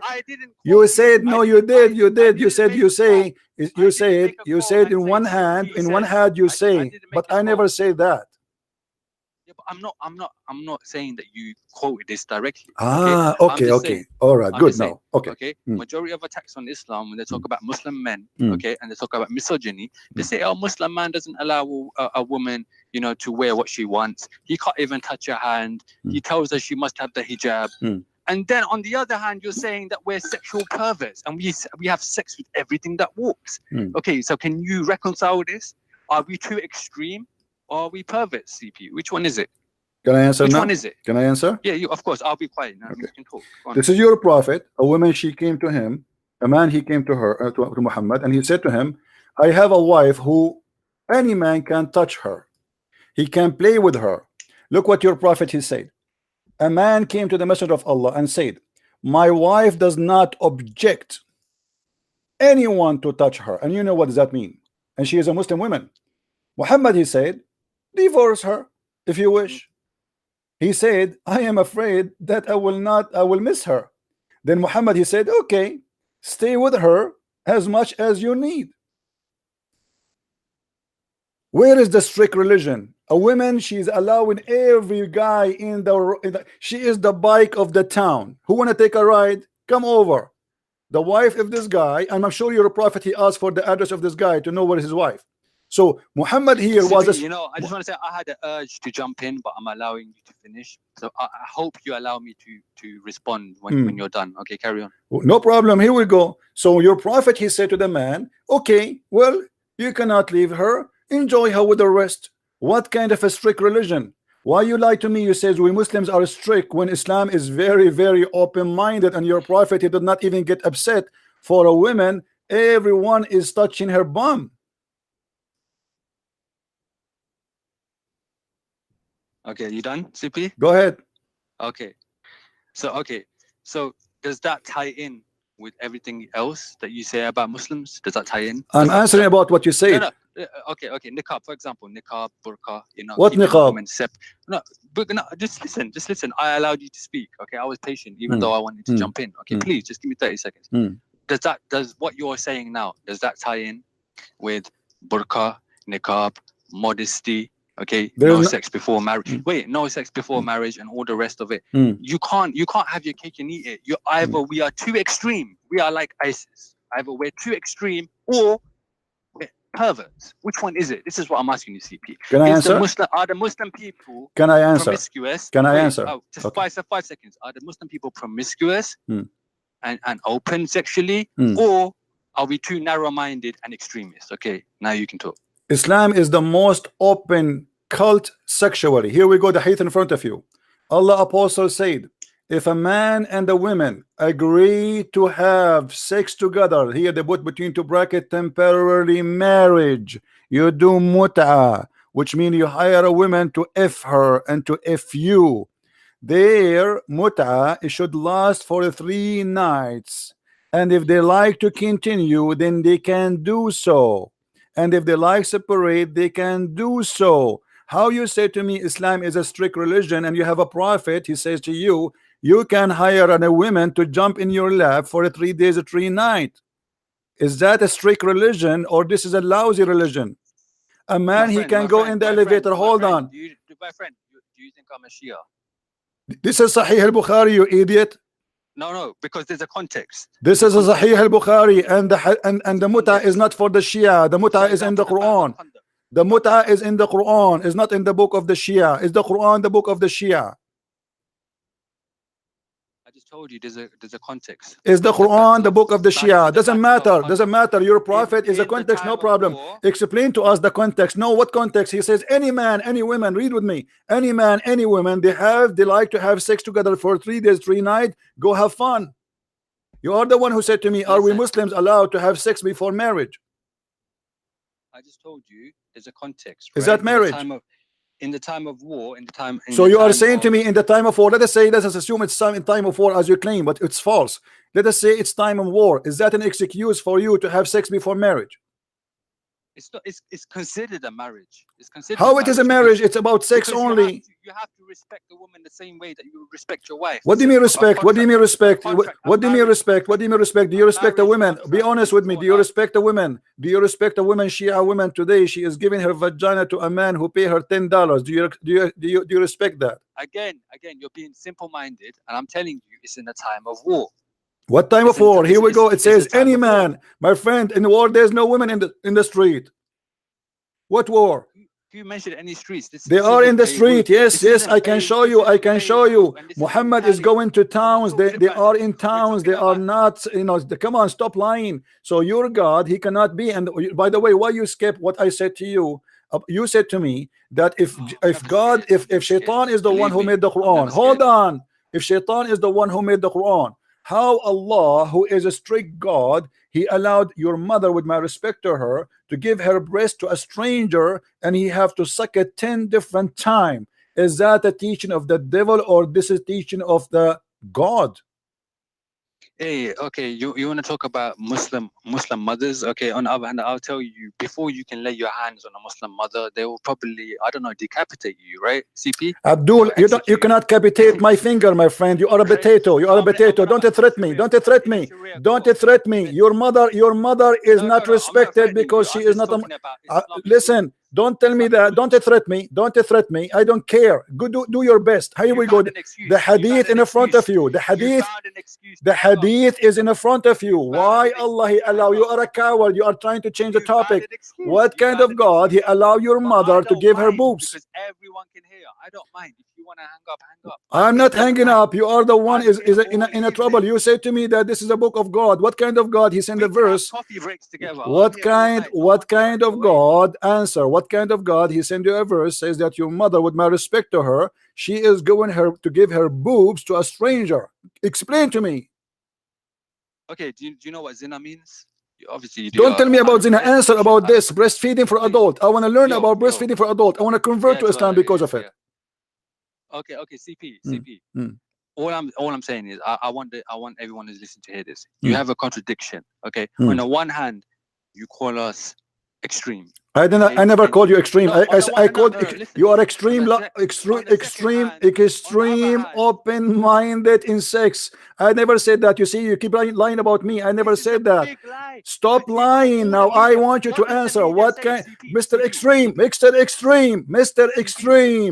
Taliban, what kind of God give you Taliban as an order that your mother, she can give her boobs to a stranger? Answer, please. Go ahead.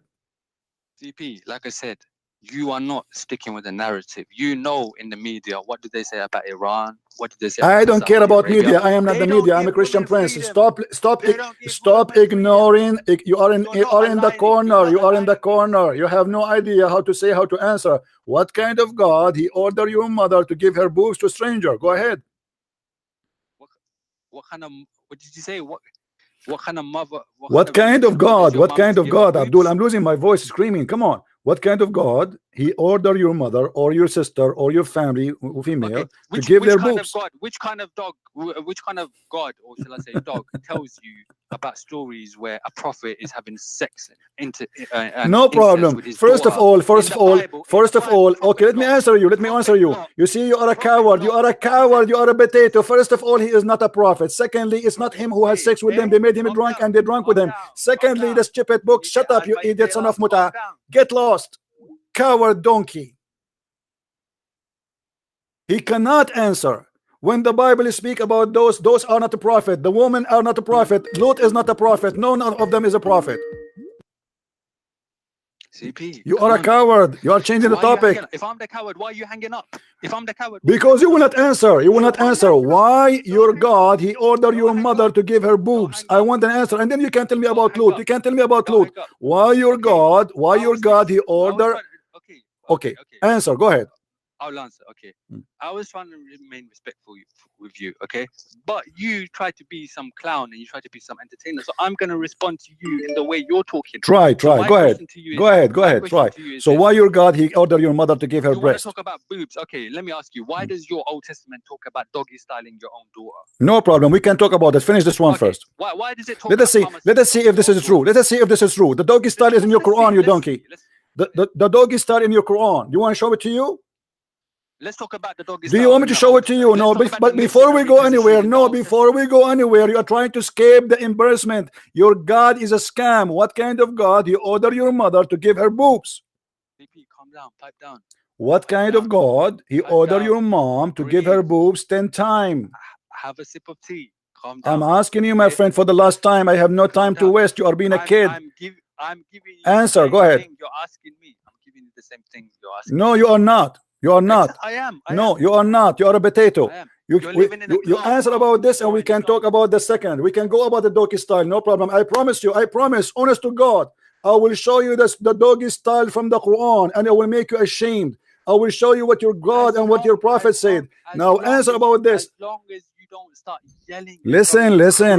I am not going to waste my time with the kid no more. Are you going to answer or not? Have the Christian spirit. I have the Christian spirit. This is why I'm defeating you. What kind of God? He is ordering you to give a breastfeeding for adult for your mother. Okay. Why is the Bible telling you to doggy style your own daughter?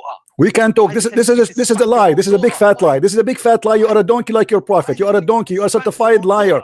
You are a certified liar. I will allow you to prove it to me if you dare. But now answer this. I'm answering. You are not answering. We are not answering. Answer me. What kind of God? What kind of God? Go ahead. What kind of God? He ordered your mother to give her boobs to a stranger 10 times. I'm asking, why is it saying tell your daughter to give? See, here we go. First of all, what you are saying is a lie. You can prove it, and we can go there. Answer this, and we can go there. Everybody will laugh at you in a second. Shut up, you donkey. You are just a stupid kid who is ashamed of his cult. You are ashamed of your cult, and you are a potato. When I say something, I prove it. This cannot be from God. You can make all the lies you want about the Bible, but you cannot prove what you say. I am not going to repeat my question a million times. You said to me, if this is a book from God, how come God will go against himself? This is God teaching? This is God teaching. About the hijab. Hello? Hello. Yes, Mr. Osama, how are you? I'm good. How are you? I'm fine. What do you want to say, Osama? I just came across your topics and I would like to see what The topic here we are talking about that your prophet, he ordered the Muslim women to give their boobs 10 times to strangers. What do you say about that? Okay, where do you get this from? The hadith in front of you. This is Sahih.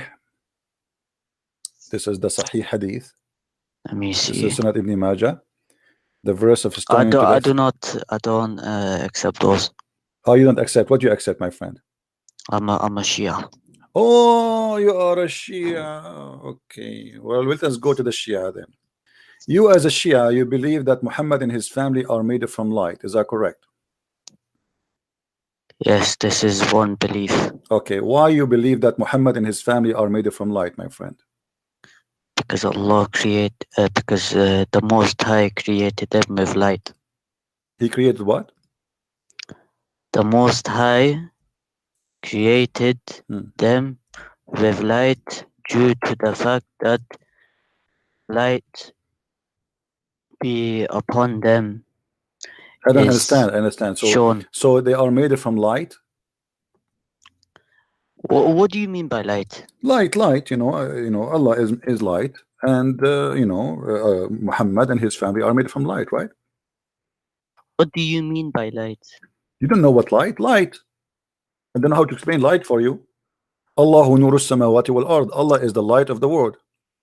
Was Muhammad and his family are made from light? Yes. Okay. How this happens? So they are not a human. Yes, they are human. So how they are a human but they are made from light? What does the Most High mean when? What does this mean? Like light? It means blessings. Ah, it's mean a blessing. Oh, okay, but it doesn't mean the light that you are thinking. Ah, as I know that there were stars in the forehead of Allah. Stars of what? In the forehead of Allah. Where do you get this from? Okay, well, we can find some stories, no problem. Before we start quoting some stories about the Shia, tell us about what the Shia is, because many people here do not know what the Shia. Okay, so the Shia are like the Sunni. We have different groups of Shia. Of course, Shia is one who follows Muhammad and the Ahlul Bayt, meaning Ali, Fatima al-Zahra, Hassan and Hussein, the sons of Hussein. And we take our knowledge from them and we take our practices from them. Okay. Is the rooster, the white rooster, is he a Shia or he's a Sunni? Who are you talking about? The rooster, the white rooster, is he a Shia or he's a Sunni? Oh, what is this white rooster? I don't know what you're talking about. I don't know. This is what your book says, that the white rooster is a Shia. Which book? You can go to, there is many. You can go to the book of Al-Kafi wal Istibsar. It says, could you recite the full reference, please? Okay, it says, from his companion, it says, Abu Abdullah alayhi salam said that the white rooster is my friend and the friend of every believer. Why is that? Could you recite the full reference, please? I just gave you the full reference. In different hadith, he said, in hadith number 513093, he says, Al-Hasan and Abi al-Hasan alayhi salam, he said that a rooster, he have five things about him, which is things of a prophet. Number one, he is gifting. He gift, like he spent. Number two, he is brave. Number three, he is a person who is he appreciate. And number four, he knew the time of the prayer. And he go to many roads. How your Shia leaders they compare the rooster to prophet? Okay, can I respond? Okay. First of all, half of our Shia scholars do not accept this narration, and let me quote some of them for you. So, for example, Sheikh Mufid in his book Rawafid al-Qihta. It's hard to pronounce some. But in his book Rawafid al-Qihta, volume 7, page 256, he says, Hatta hadith da'if, meaning da'if meaning weak. Another scholar such as Sheikh al-Saduq. Al-Kafi, he have hadith weak? Isn't it Al-Kafi is the same as Al-Bukhari for the Shia? It's not the same as Bukhari. It's the same. Al-Kafi is a Sahih hadith. Is the Kafi a Sahih hadith? Al-Kahfi. Okay, which book is for you is a Sahih book? Okay. Al-Kahfi has hadiths that are Sahih and has hadiths that are not Sahih. Okay, let me ask you. It is not like do you have a proof? Muslim. Do you have a proof that this hadith I quote for you is a weak hadith? Can you quote for me somebody? Your scholars. I've already no, you did not give me about that hadith. Yes, no, I did. You gave me a general statement. You gave me a general statement. I said Sheikh al-Mufid in his book Rawafid al-Qihta, volume 7, page number 256. Yeah, did he talk about the rooster? Yes. What he said? Read for me. You want the statement of Sheikh al-Mufid? Yes, read it for me. Okay. In the book by Sheikh al-Mufid, Rawafid al-Qihta, volume 7, page number 256, he states, regarding the white rooster that Brother CP is reciting, this is a fabricated lie, and it is a lie. Show me the link, my friend. I accuse you to be lying to me. There's no such a thing. I want to see it. Go ahead. I have the book in front of me. I did not hear you open any pages. Nobody heard you open. There's no way you opened the page and you found it. Yes, you need to show it to me. Yes, you Shia you fabricate numbers, you fabricate names, you fabricate the stories. Show me the proof. Show me the proof. Brother, is it because you use the internet and you use the internet my friend. Okay, give me a link for the book you mentioned, please. Can you give me the? Like I said, I don't use internet, my brother. What do you mean? You are calling me in the internet. You are calling me in the internet now. Aren't you in the internet? Is the Skype the internet? Yes, Skype is an internet. No, it isn't. Why? It worked by gas? No, it isn't. Somebody told you that Skype worked by gas. It is used by the sticks. Somebody told you that Skype worked by gas. Give me a link for the book you are reading from. Otherwise, it's a fabricated link. It's fabricated story. You are lying. Again. Okay, let me ask you. I want you. Let us play this game. Let us see how you will do this now. Okay. According the chapter of hating to wear black shoes, hadith number 5931. Which book is this? This can be found in a book of Al-Kafi, volume number 6, page number 465.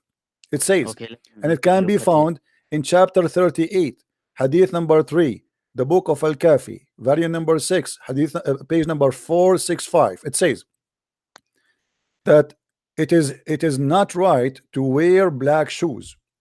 Why? Because it make you lose your vision. And let me show it in the screen so people will see with me what I'm talking about.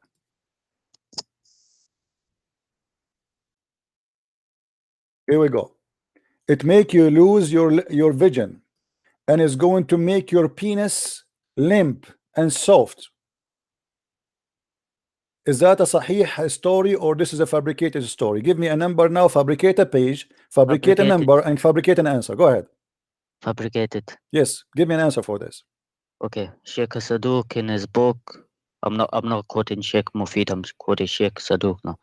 Sheikh Saduq in his book, in Kitab in Kitab al-Makhtum al-Sahih, in al-Makhtum al-Sahih, volume 300, page number 36, regarding the black shoes. And Sheikh al-Mufid says the black shoe hadith is regarded as one of the most weak hadiths that you can find. You are the most weak liar ever. You did not open a book. You know what? I want to hear the book in your hand. Can you flip the pages? Can you flip the pages for me? Flip the pages. Flip the pages. Just flip the pages. You have no book in your hand. You're a liar. Flip the book. Flip the book in your hand. Flip the book in your hand. Do I need to flip the book? Yes, you need to, because how you found the number, the page number, the hadith number in a second in a book which you don't have? Yes, I do. Okay, flip the book. I want to hear the pages. Let me hear it. Let me hear it. Okay, so you're telling me it's compulsory to flip You a book? are lying. There's no book. You are it is not reading compulsory to anything. flip There's no Are you way in the telling world. me There's it no is way in the world you compulsory can to flip find a a book? reference like this in the speed of light when you are using a book. That's a lie. No, because I already knew the. You are a liar. You are a liar. You are a Shia. You are a Shia. Taqiyya. You cannot play Taqiyya with me. Okay, let us do this. What is the name of the book? What is the name of the book? Okay, what if I give you the book right now? The book you are quoting for me. What is the name of the book? What is the again? Hold on. I will make everybody laugh at you. What is the name of the book you are quoting from? Al-Makhtoum al-Sahih. Al-Makhtoum al-Sahih. If I give you the link for the book right now in Skype, are you willing to show me the hadith you showed me or you spoke of? I don't think you'll get it. My friend, no, I will get it. If I show you, hold on. If I give you the book you are talking about, what you will do? Are you going to show me? Are you willing to show me the reference? I'm waiting. Are you show? First of all, waiting for you to get it. First of all, I never heard of such a book. You've never heard of it? No. Hold on. If you never heard of it, why did you just say that I'll get it for you? Because I'm getting you busted. No. You just contradicted yourself. No, I'm getting you busted because I never heard of it. I said to you, I wanted to show everybody. If I wanted to show everybody that you are a liar, you said to me, I said to you, if I give it to you, you will give me the link, you will give me the reference. You said still no. Because there's no such a book. I never heard of it. Can you give me this book? I've got the book. Can you give me the book? Al-Makhtoum al-Sahih. You said it's called Al-Makhtoum al-Sahih, correct? Yes. Okay, where we can find this book? You have to buy it. Where? Physically. Okay, physically where we can find it? Give me one. I don't even get it from internet. I've already told you. How come nobody knows about it? A lot of Shias know about it. A lot of Shia. Okay, how come you were able to find the hadith without? Do you have the book in your hand? Which book are you talking about? The book you are reading for me from. Which book? Al-Makhtoum al-Sahih, the one you answer me from. Okay, do you have the book in your hand? Yes. Can you open the camera and show me the book? I don't show my face on the camera. Don't show me the face, my friend. Show me the book. Don't show me your face. Thank you. I don't want to see your face. Need to. It's not compulsory. There is need. You are a liar. There's no such a thing. Can you open the camera? Can you open the camera? Point the camera at your book. I wanna see the book. Can you show me the book? There's no compulsory. Can you show me the book? Compulsory. Can you show me the book, please? Why do I need to show you the book? Because you are a liar. There's no book. You don't have a book. You are fabricating numbers. You are fabricating pages. You are fabricating names. No, I'm not. There's no book. Okay, open the camera. Show me the book. Okay, prove me wrong. Prove me wrong. Prove me wrong. Prove me wrong. My friend, what you will lose. What you will lose. Open your camera. Open your camera. Get lost. Shia. This is an example of the Shia. You see, he was fabricating numbers in the book of etc. in the hadith etc. He said this is weak. That's it. Shia. This is what Shia do. Scam. You learn how to deal with the Shia now? They practice taqiyya 24 hours 7 days a week. Right away he fabricate for me a number. Hello?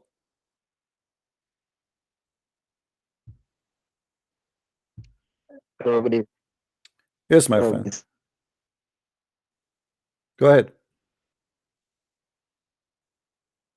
Are you there? Your voice is cutting, sorry.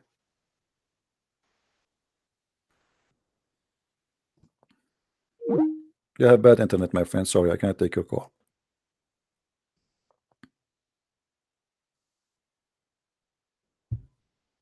All right.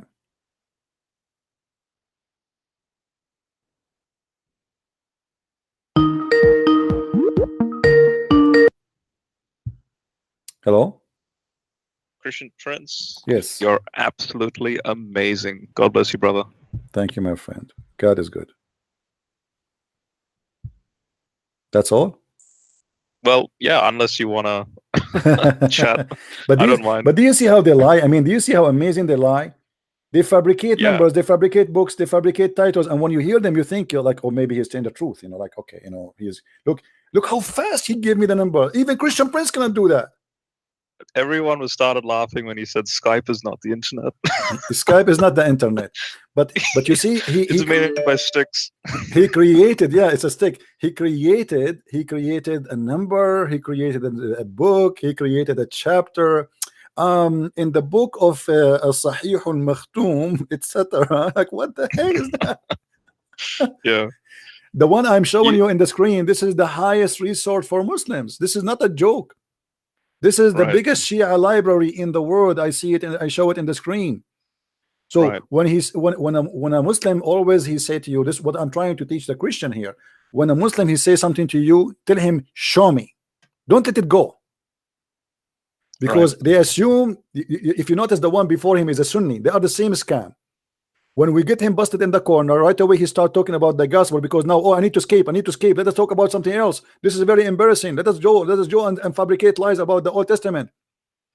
So what they do, they throw rocks and they run and they change the topic. What the Christians usually do, they start refuting what they said about the Bible, and that will make them get away from the first topic. This is what the Muslim he want. The Muslim he want you to forget how stupid his cult, and now to focus in you defend.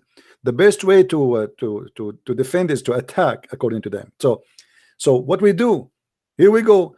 He said to me that if this is a book from Shaitan, then how this book is teaching good things? How you say that Muslims are strict? I never said Muslims are strict. Islam is the most lousy religion. You can marry women every day. You can have sex with 4 women in the same time. You can, you know, it's a muta. There's even the Muslim Sunni today. They change the name of a muta and they have a different names. Zawaj, friend, boyfriend, but they call it marriage, but it's not.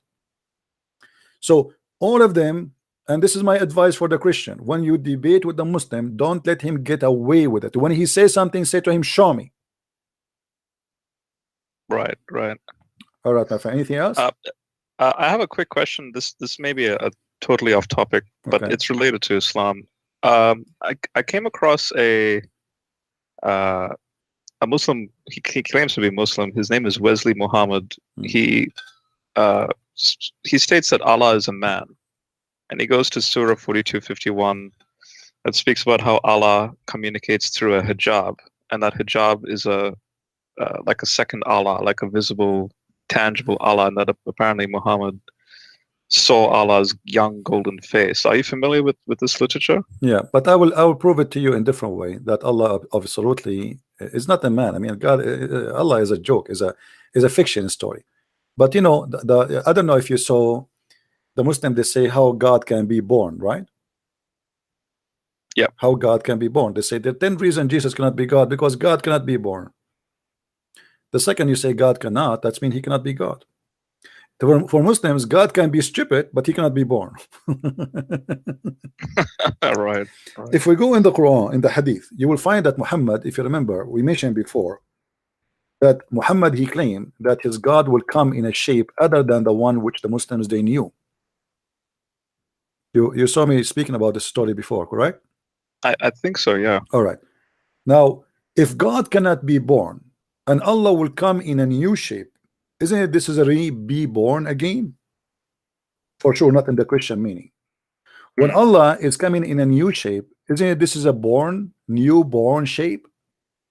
How God cannot be born, and yet how God he have a shape? And if Allah is not a man, what the shape of this person and why he is a change in his shape, and what happened to the first shape? So now, because we have 2 physical shape, Allah number 1 and Allah number 2. So what Allah did, Allah number 1 did to Allah number 2 when he became Allah number 2? He hang himself in the closet, or both they are walking together? And so would you say that this is an example of a very early form of like a trinity, but in a very warped manner? It's just a stupid man, you know, making up stories. Muhammad, he cannot stop making poo-poo. He cannot stop making poo-poo. This guy, you know, like in the Middle East, when there is somebody he is so naive and they wanna, like we have a tradition, you wanna go and ask for a daughter of somebody to marry you. So if you are naive, the parents will say to you, when you go there, don't open your mouth, don't talk, don't talk. Why? Because the second you talk, they will know that you are a fool. Muhammad, he cannot keep his mouth shut, so he keep talking and telling stories. And here we go, Muhammad is coming with the stories that Allah have shape number 1 and shape number 2. As long Allah have a shape, remember, Allah is a physical shape. Muslims, all of them agree that Allah is not a spirit and he has no spirit, but yet he is a physical being. So now, so doesn't this then help the Ford Muhammad interpretation? That particular subset group, the what's it called, the Nation of Islam, that believe that Ford Muhammad is Allah, a black man. Well, you know, there's many sect, many cults. I cannot judge other sect by, you know, by they create their own stories and their interpretation, but I focus on Muhammad himself. Here we go. This is Muhammad is speaking that his God, he have a shape and he changes shape. So when Allah he changed his shape, that's mean he is a changeable. Correct? Right. Okay, but the Muslim, they say Allah never change. How you say to me Allah never changed, but he's a changeable? And when we talk about the shape, that's mean he have totally different look, to the point even the Muslim, they did not recognize him and they thought he is a shaitan, to the point they say to him, they will say, we seek refuge with Allah from you. So here Allah is reborn again with a new shape, and the Muslims will not like his shape. Then Allah will come to them with the shape which they like. So Allah will come to them, when our Lord come to us, we will recognize him. Then Allah will come to them in a shape they know, and he will say, I am your Lord.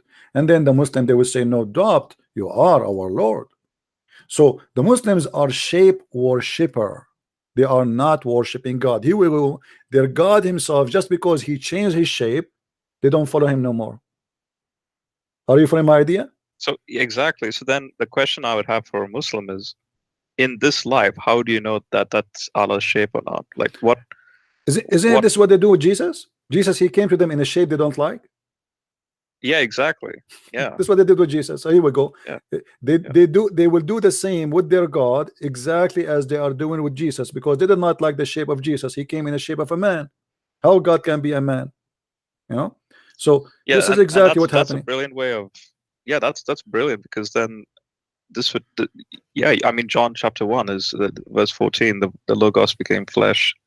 You can use this as a means to polemically refute the theology. Well, in different hadith, Muhammad, he said clearly that Allah is the Messiah. Let me show you. Muhammad is a very stupid man, very confused. Yeah. The more I watch your interactions with Muslims, the more I'm noticing that. The madness, huh? The Prophet said, I have told you so much about the Antichrist. Okay, Muhammad now, he is the philosopher who will tell us what the Antichrist. That I am afraid that you may not understand. And then he continues saying, the Antichrist is short, okay, hinted, woolly-haired, one-eyed and eye-sightless, and neither protruding nor deep-seated. If you are confused about him, know that your Lord, which means Allah, is not one-eyed. Like, hold on. Muhammad here is making a big poo-poo. This should be compared between the real Christ and the false Christ, because the Muslim, they believe the Antichrist is not just an Antichrist. They call him a Dajjal, which means somebody claim to be the Messiah. He is a false Christ. You see here, they put for you the word Antichrist. The fact it's not exist here. This is Al-Masih al-Dajjal. Al-Dajjal is the false Messiah. Someone will come and will say, I am the Messiah, worship me. So what Muhammad saying to them, you need to notice here, you might not understand, I'm worried. You might be confused. What is the confusion about? About the look. But remember, the Dajjal or the false Messiah, he look as a man. So why Muhammad is worried about how Allah look and how the false Messiah look, and he says the only difference between them is one eye, if Allah is not a man. Ah, right. So, and you're connecting it back to that shape that you're talking about a moment ago. But here you see, it's very clear. He's comparing a man to God. And what is the difference between them? One eye. The one eye. He didn't say anything else. He confirmed that Allah have an eye the same as an eye of a man, but the difference is that this guy at Dajjal, he have a problem with the right eye. Now, isn't it true that in the Bible, I think in Zechariah, it speaks about the false prophet having he's injured in one eye and he's known as the idle shepherd? Well, you know, Muhammad always, all the story of Muhammad is coming from somewhere. So this is why the title today, Quran story is made by who? All the stories of Muhammad is coming from, Muhammad is not really, you see, Muhammad, he hears stories and he adds some spices. You know, it's like a CNN. Then speaking of which, like, one thing that's fascinated me is the what's Satan, Iblis, who did not worship Adam in heaven.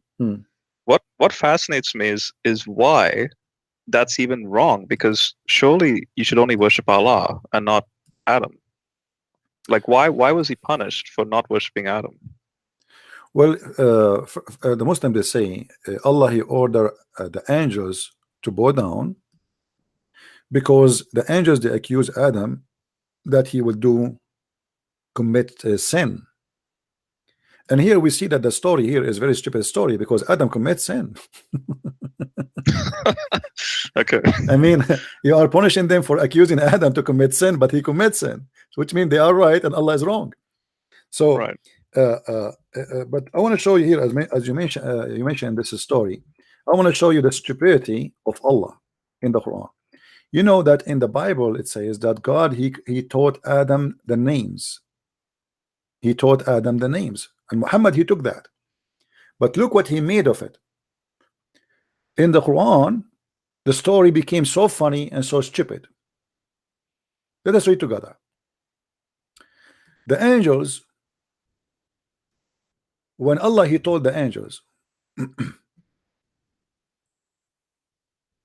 he told them, behold, the Lord said to the angels, I will create someone to inherit the earth. They said, will thou place therein a one who will make mischievement therein and will shed blood? So the angels, they made a very clear claim that Adam is going to do mischievement. And yeah, then, he's going to send. Yeah, and then Allah, he said to them, and we are the one who celebrate you and praise you and glorify your holy name. Allah, he said to them, I know what you know not. And here the stories, the cartoon, the Mickey Mouse start. I know what you know not, which means Allah is going to get them busted like Christian Prince. So let us see how Allah, he knew what they knew not. Look what he said. And he taught Adam the names of all things. Then he placed for them before the angels, which means the things. He named things, and he taught Adam the names, and he placed all the things in the front of the angels. And he said to them, tell me the names of those things if you are right. Right about what? Right about Adam will do mischievement and he will shed blood, which means his seeds. So tell me the names of those things if you are right. So Allah now is trying to prove to them that you have no knowledge and I am the one who knows. But look how stupid this method to prove that he is God and he knew everything. Imagine I have a cat, I call her Susu, and I say to you, do you know the name of my cat? You say no. I say, see, I told you I'm God. Her name is Susu.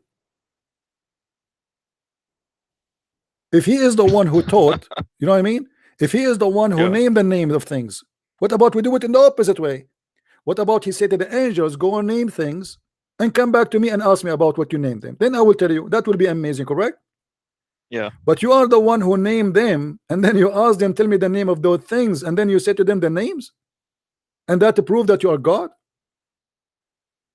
That is the most stupid story ever anyone who will write a story can come with. I mean, this is on the same level as the myth about Abraham in the fire of the Chaldeans, based on a mistranslation of the word or.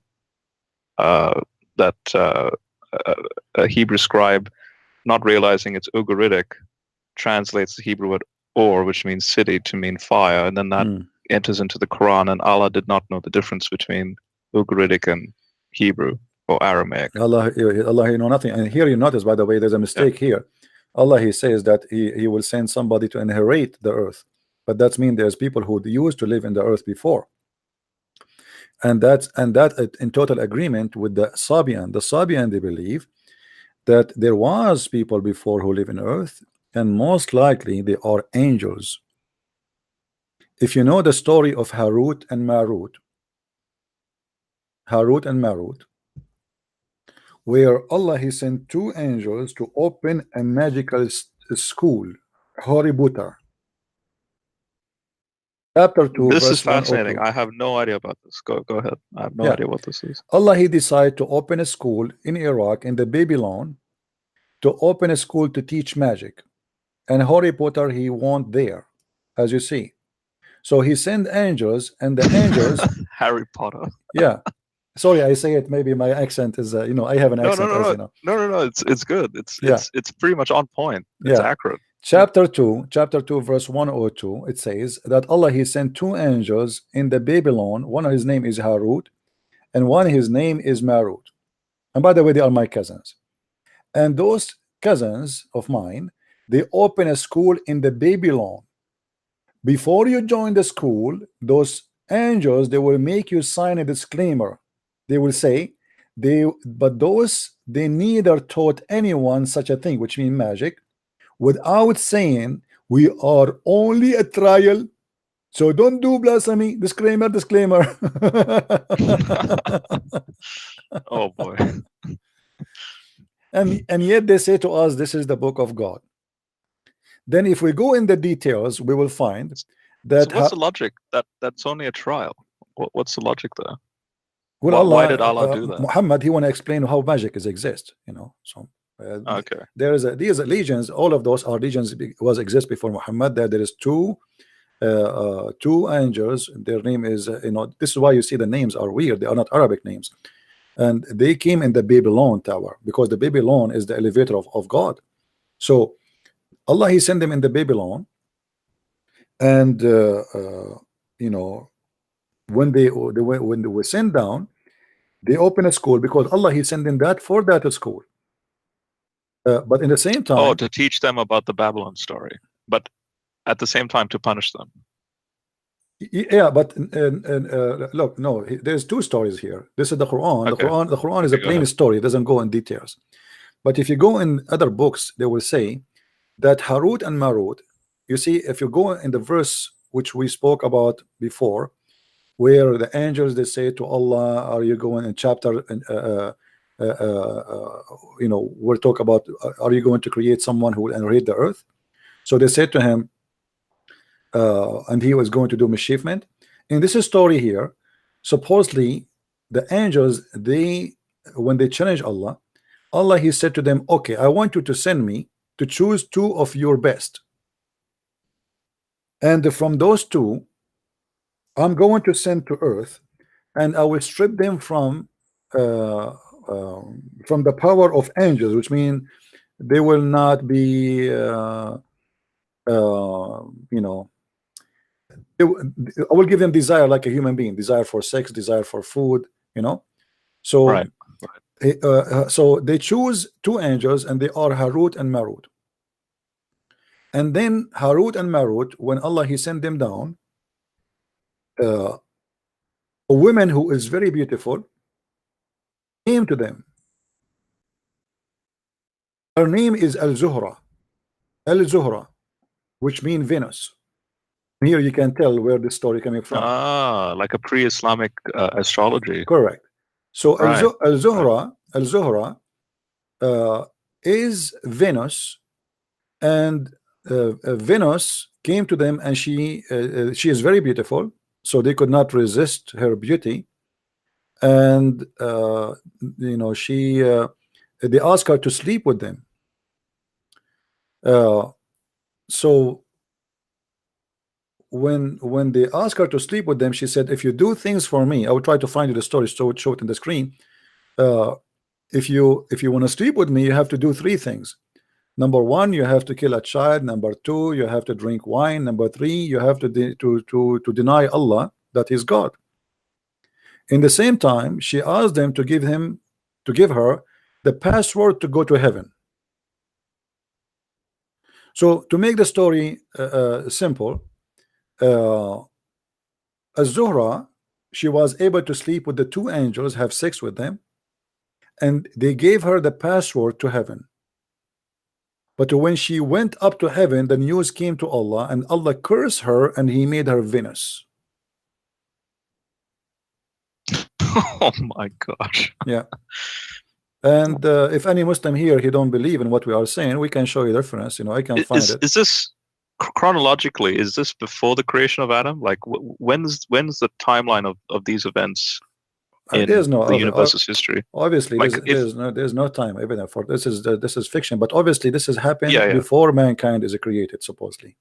Okay. But in the same time, you find in the story there's something stupid. I mean, how you say to them you want to kill a child if there's no mankind? Right. When they were in the tent, a guy who opened the door of the tent and he found them naked with her, and he told them, I'm going to tell everybody what you did. So the women, she told them, go and kill him, and this is how they killed him. So how there is no mankind? So it's you know, it's a madness. It's a collection of stupid stories, and Muhammad, he is the collector. So does this connect with the worship of the black stone and the where they walk a certain direction, a certain, like they walk when they do the Hajj, they walk in a certain direction because it's all based on that pre-Islamic astrology and everything, like a form of paganism. Yeah, everything Muhammad he have, every story, not necessarily connected. Muhammad is a collection, Muhammad is a Wikipedia of fairy tale stories. Any story he hear, he put it in the Quran right away, or he put it in his hadith. Anything he like, he find it interesting, right away he accept it, and he make it as it is a true story. So you find the story as an example of the seven sleepers, which is a fiction story written by Yaqub as-Suryani, who is a Syrian bishop originally, and he wrote a story about how Christians today they are discriminated, but tomorrow will be victorious. Muhammad, he heard the story, he put it in the Quran. And just to show you how funny Muhammad, when he make a story, the story is beautiful, by the way, nothing wrong with the story, even though it's fiction. But all the Christians knew that this is a fiction story. But look what happened. Muhammad, when he want to write any story, or let us say add a story to his book, he have to add his spices, otherwise people, they will notice right away that he is copying exactly word by word. And because of that, Muhammad, he make it funny. Read with me this. I don't know if you can see my screen, my friend. No, I'm seeing it on YouTube. Chapter 18, verse number 22, it says, some they say they were three, and this is supposedly the guys who they are Christians. So Allah talking now, not Muhammad. Some they say, okay, what they say, they are three and their dogs is fourth. And others they say they were five and their dog is being six. And other they say they were seven and their dog is number 8. I mean, what this is about? Tell us what the number, man. Right. What is the number? And what is this dog? No, hold on. Okay. The dog here is this is a different story. This is a different level of the stupidity. I will go there later. But first of all, when you count a human being, you don't say and their dog is number 4. Because they are from different kind. Yeah. We don't say 4 man and 1 apple. You know, that is stupid. So they say there are 3 dogs because this is the question they ask Muhammad, how many they are, and Muhammad do not know what to say. So they say 3 and their dog is number 4, and they say by the way, here he skipped something. He skipped, like he jumped from 3 and their dog is number 4. What about you should say and they are 4 and their dog is number 5. He skipped that, and then he says, say my Lord know the best of their number. What is the number? Allah knows best. I mean, have you ever heard of a stupid thing like this?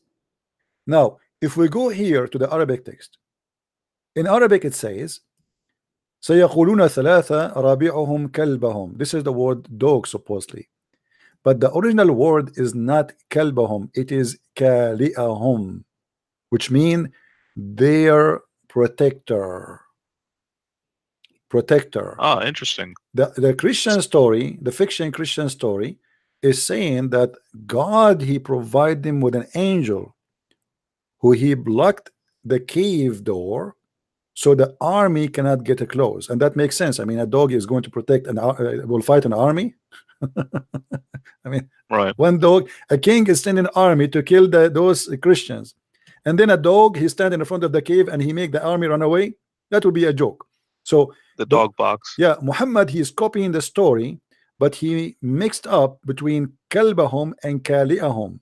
Kali'ahum is what is in the Christian story, which mean their provider and protector, which is an angel. And this is why you will see it says that this dog, he was opening his arms, basitun dhara'i. Dogs don't have arms, my friend. They don't. Right. They have 4 legs. So when Muhammad, he says basitun dhara'i, he is copying the story from the Christian fiction book. Again, this is not a real story, this is a fiction story, but Muhammad is copying from there, and he is messing up the story. So the dog, he was opening his arms, sorry, and supposedly by doing that, he is like guarding them, you know, basitun dhira'ihi. He protect them so they cannot get in. What Muhammad here doing is simply a copy paste, but he miss some translation, or let us say he lost in the details. Read with me here. It says, though which have deemed them awake. So you think they are awake, but Allah made them sleep. Whilst they were asleep, and we turned them on the right and their left side. The writer of the story, he explained how they can survive all those years. So the angel, he make them flip from the right to the side because they are asleep, totally asleep, they are not aware. And then their dog is stretching forth his, here they put here, his 2 4 legs. Have you ever heard of such a statement? 2 4 legs? 2 4 legs. What does that mean? This is directly in the Quran, right? This is Surah 18. It's in the front of us. Yeah, this is chapter 18, verse number 18. In Arabic, it says, "Basitun dhira'ihi." He opened his 2 hands, his 2 arms. If we change the translator, we will find the following. Just change the translator, you will see how the translation changed in the speed of light, proving the fictions of Muslims. If we go to, let us see, Biktal. All right. By the way, I have Usama Dakdok's translation, and I'm comparing it with that. Yeah. You see here it says, and the dog stretching out his paws. Oh wow. But in Arabic it says his 2 hands. They are trying to cover the problem here, and everybody try to come with the fictions. What we will say, I mean, come on, how a dog can have 2 hands? But because the original story is speaking about an angel who opened his 2 arms or 2 wings to protect them. Let us see different translation. Let us see Shakir. So wait, if this was a dog, I'm just saying for the sake of argument, if this was a dog, that means you have a dog standing on its 2 hind legs and its 2 front legs are stretched out in the air, saying, "Go away." Yeah, it doesn't make sense anyway. Like I mean, what a dog can do anyway. Actually, if you go into the tafsir, they say that the dog, he was a cook. He's a cook? He cooked for them. Yeah, some stories they say he was a cook. Oh my god. Yeah, I used to have a dog. He cooked for me always. This this would be a gold mine of like a comedy show. You should seriously think about it. You should just make a comedy show. My friend, I have almost 900 right now watching because this is a comedy show. Yeah, that's true. All right, my friend. Thank you very much for calling. Let us see if we can get more calls. You've busted the Muslims, that's for sure.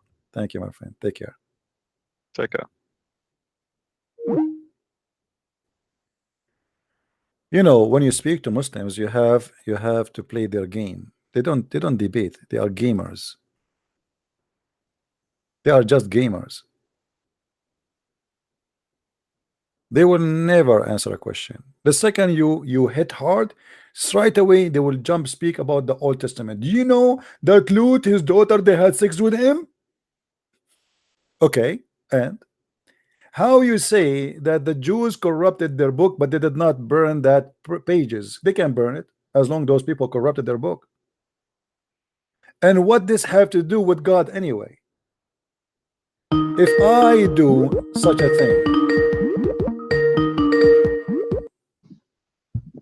yes. You said are you going to answer or not? Are you going to answer or not? I wanted to finish a topic we did not finish. About the breastfeeding. Before. No, this is my topic. I ask you how your prophet order you mother, your mother. Did not ask me that. I did ask you that. It's not me. It's the other person. Oh, other person. Okay. Well, what was the topic we talk about, me and you? I began with saying how do you worship the gods beside the one true God, like the God of Jesus? I ask you. And then we. All right. I ask you. Do you have any other creator? Wait. And then before that, you mentioned that Muslims do not like the shape God came in, like man. Like we reject your God when you became a man because we do not like it. And I'm saying, if you think that's a bad thing to look at a human and say, well, God is not a human. How do you know you're not going to believe in the Antichrist as God if he claims to be? Because you believe in Jesus even though he did not claim to be God. But this Antichrist will say, I am God. So how do you know you're not going to follow him? Okay, let me ask you. You just said that I believe in Jesus. Hold on. You said I believe in Jesus, but he did not claim to be God. You are getting your prophet busted because the Quran say that the Christians say that Jesus is Allah. So why you are lying? Isn't it the Quran says? Isn't it the Quran says that the Christians, they say that the Messiah is Allah himself? The Quran says that Christians claim that Jesus is God, but it also says the Quran says on behalf of Jesus, like Jesus said, I have never said to them that I am God. Jesus said that in the Quran, but that's Jesus. He said that to them. Let me show you what Jesus said. Well, I'll show you. Do you want me to show you? But that's beside the topic. No. It's a topic. Why you just mentioned it? Why you don't want to talk about it? Why you don't want to talk about it? I'm asking you. How do you know you're not going to worship the Antichrist if he claims to be God? Okay, hold on. Let me ask you then. Why your prophet? Okay, hold on. Why your prophet? He compare between the look of Allah and the look of Antichrist. If the Antichrist looked like Jesus, just answer my question. I'm answering you. The Antichrist will claim to be God. I'm asking you now. The Antichrist will claim to be God, and he looked like Jesus supposedly because he's a man. So why Muhammad is afraid that you will be confused about him and you might think that he is God? He said, if you are confused about him, about who? About the Dajjal. It's not an Antichrist. This is not Antichrist. This is a Dajjal, al-Masih al-Dajjal, the false Messiah. Okay, so the false Messiah, if you are confused about him, know that your Lord is not one-eyed. Where is the confusion coming from? How you as a Muslim will be confused, and Muhammad is describing the look of a man, and he's saying at the end that the only difference between them is one eye. That's mean your God is a man. You're adding words. He did not say the only difference. Well, here we go. It says here we go. It's right in front of you. No, I'm not adding. I'm not adding. Anyway. No. Anyway. Get me busted. No. Don't say anyway. Don't tell me anyway. I don't accept that. Get me busted. It says the only difference is one eye. Don't lie. It's in front of you. Show me what it says. Here we go. Your prophet describing the size. Your prophet describing. Okay, hold on. If your God first is not a man, why you will be confused about him and the man? Don't ask me. Don't ask me. Show me where it says. I'm showing you. He count for you the look, and then he says you should know that your Lord. After he count all the description, I am not adding. After he said all the description, said you should know. If you are confused about him, know that your Lord is not one-eyed. So the difference between them is what? Anyway, the most important thing. What is the difference your prophet mentioned here? What is the difference your prophet mentioned between this fat man, this fat short man, and your God? What is the difference between them? Muslims know. This is not the question. Answer me. What is the difference between the description of your prophet of the fat short man who have a curly hair and Allah? Is it the only difference is one eye? Yes or no? Okay, you think the Quran? I am not thinking. I want an answer. Wait. You see, you Muslims are you Muslims are like oil in the hand. You don't catch me. You cannot catch me, right? You cannot play that with me. I'm Christian Prince. What is the only difference? Your prophet he mentioned, so you will not be confused about the false Messiah and Allah. What is the only difference he mentioned? Very easy. Just give me time to. What is the only difference he mentioned? Okay, I'll answer in the way I want to. Okay, so you believe that the Quran is the words of Muhammad. Shut okay? up. No Give me what the only difference he. Shut up. You are a liar. You will not answer. You are in the corner. What is the only difference between Allah look and the man, the fat man look, according to your prophet? What is the only difference? Islam is a comprehensive religion. See, you are a potato, guys. You see how they are. Get lost. Get lost. Let your mom call me. I want the man of the house to call me. Islam is a different thing. If you're a prophet saying that the only difference between them is one thing, how are you going to answer or we play games? You didn't answer my question. I want you to answer me. Why you're a prophet? He says the only difference between them. Why the only difference? I am. You see, you are the one who need to answer now. No, I gave an answer to your question. Why you're a prophet? You're not going to worship the Antichrist. I'm not going to worship the Antichrist. It's you Muslims. You see, your prophet is worried. Your prophet is worried that you will worship the Antichrist, not me. You're a prophet saying that you Muslims, he's worried. You're a prophet speaking to you. Muhammad here is speaking to who? He's speaking to the Abdul, who jump in the water, have dead dogs and women blood from period, who drink camel urine. That is not me. So now, listen, you're a prophet speaking to who here? You're a prophet. We don't believe in the Dajjal. We don't believe in the hold on. We don't believe in this guy. Now, who is the guy who your prophet is speaking about? Is Al-Masih ad-Dajjal. Thank you very much. Speaking to who? To the Muslims. He is saying to who? To the Muslims. What he is saying that the only difference between them is one eye. Do you agree or not? You as a Christian, you do not have a problem with God. Answer the question. Answer the question. Answer the question. He's talking to you, not to me. We don't follow Muhammad. We don't follow Muhammad. You are a coward. You will not answer. Why you're a prophet is afraid that you will be confused between the look of Allah and the look of a normal man. Because people like you think God. He's talking to the Muslims. He's talking to the Muslims. People like me are Christians. People like me, you are a liar. You are a potato. Let your mom call me. Go ahead. Get lost. Don't call me again. I have no time for kids. People like me. I don't believe in this garbage in the front of me. People like me. This is written for people like you, and you are a coward. You speak day and night that God is not a man, and yet your prophet comparing your God to a man, and the only difference between him and the man is one thing, the eye.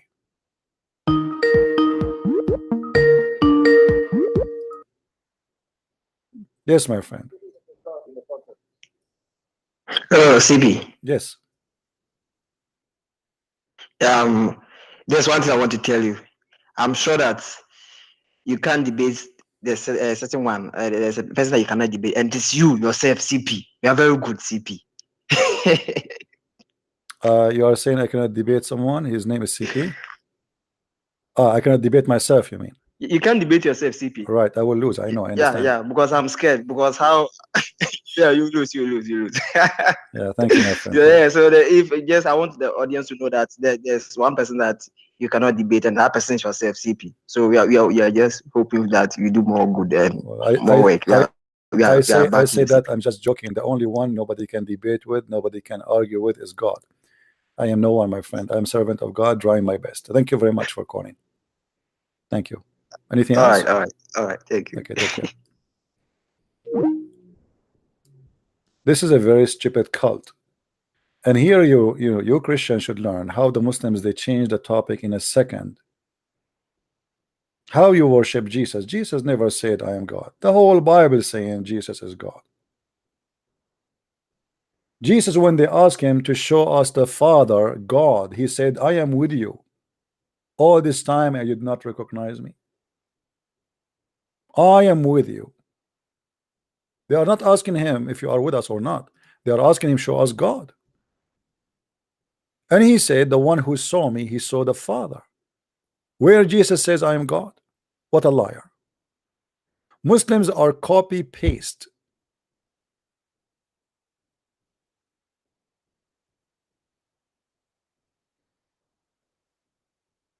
Actually, I can prove from the Islamic books that God is Jesus.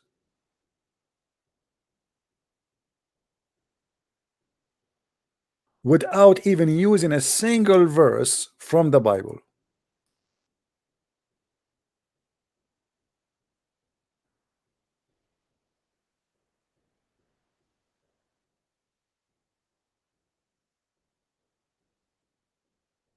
Do we have any Muslim would like to give us a call? You see, I have patience. I let you. I losing my voice. Keep repeating the same question. How many times, guys? Each time I ask a Muslim a question, I have to repeat it. Do you notice? Because they won't answer. They will never answer. They will jump to different topic. They will jump from a topic to a topic to a topic like monkeys. How you saying Islam is a strict religion? I never said Islam is a strict religion. Islam is a loud religion. Islam is a religion without panty. Islam is the most perverted religion ever. Where is the strict? Even the hijab was not because Muhammad he cared for Muslim women, because Umar was spying at the wife of Muhammad and he was liking their ass. Yes. What is the hijab is about? The Muslim, they lie to us and they say hijab because we are conservative. You are not conservative. Umar was making fun of the ass of Sauda. Arifnaki ya Sauda. Oh, we recognize you, Sauda. Recognize what? How you recognize her? From her ass.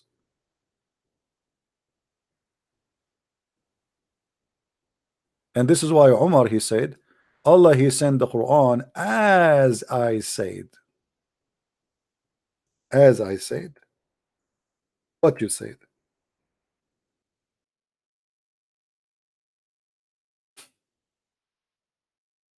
I am the one who said make hijab.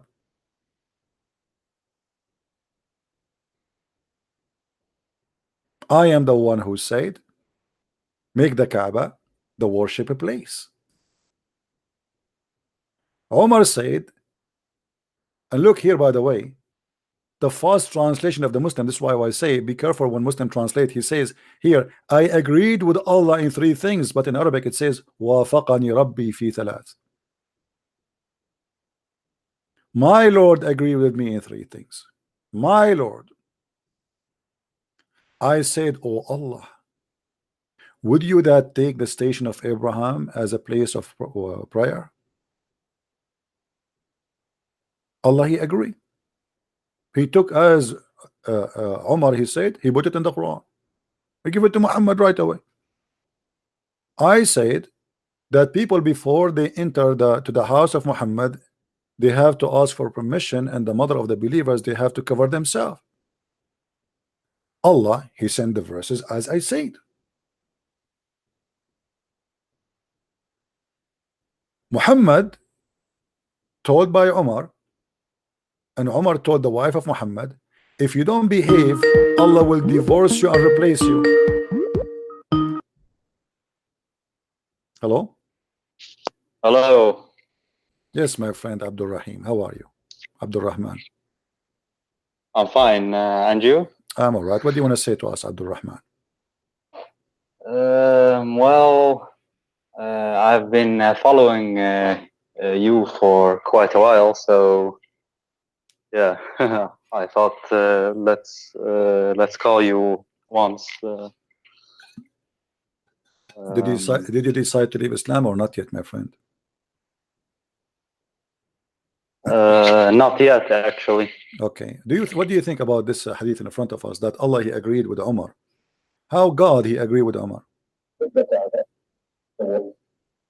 Sorry, which one? Oh, this, the hadith we are showing the screen. I don't know if you can see the screen. Umar he said that Allah agreed with me. Allah agreed with me in many things. And one of them, as an example, he said that Allah, he is the one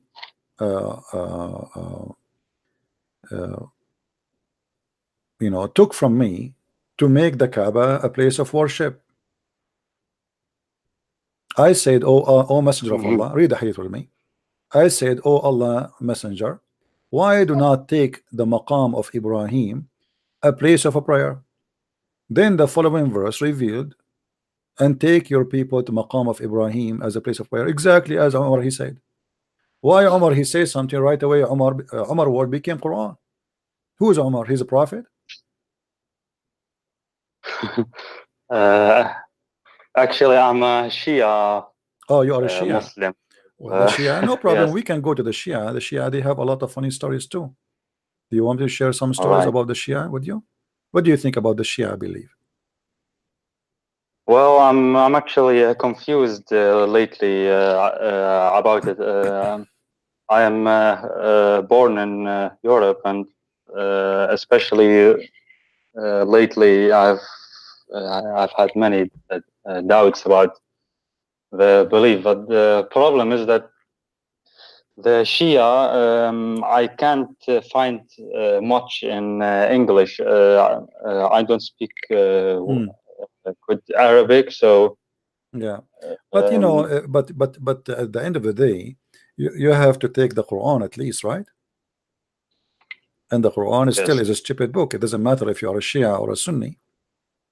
So the Quran itself is being stupid, and the Shia books is the same, is garbage. I mean, when your biggest scholar he say that if you wear a black shoe, your penis will not work. I mean, obviously this guy is a scam, right?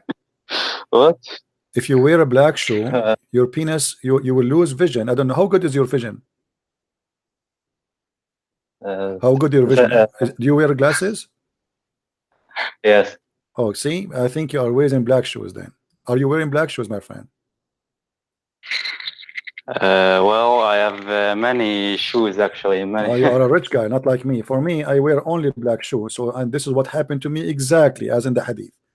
It says, Babu karahati libsun nal, hadith number 5931.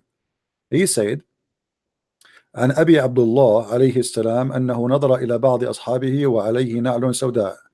Abi Abdullah, may Allah bless him, he said that he looked at some of his companion and they are wearing a black shoe. So he said to them, what's up with you with the black shoe? Don't you know that is going to damage your vision, which means your eyes, and is going to make your penis useless? And then he advised them actually to wear yellow shoes, because if you wear yellow shoes, your penis will be powerful. So what do you think? This is in Al-Kafi, or this is Al-Kafi. Let me give you a reference, my friend. This is Al-Kafi, variant number 6, page number 465. Okay. Yeah. And this is in the can be exist in more, actually, not only one reference, like Nawab al-A'mal, page number 43, Al-Khisal 9950. Okay. All right. And you know, those books are full of garbage. I mean, it's all over. It's not like one time deal. It's madness. It's all over. You know. As an example, you know, if the watermelon is sweet, it is a Shia. If the watermelon is sour, it is Sunni. All right. Yeah. And if you wear white shoes, let us talk about shoes today. If you wear white shoes, what will happen? Do you know? No, I don't know. Okay. If you wear white shoes, you will earn a lot of money. And that explains why I'm poor. I never wear white shoes. I'm going to go right now to the mall and buy a white shoe. Should I buy one for you in my way?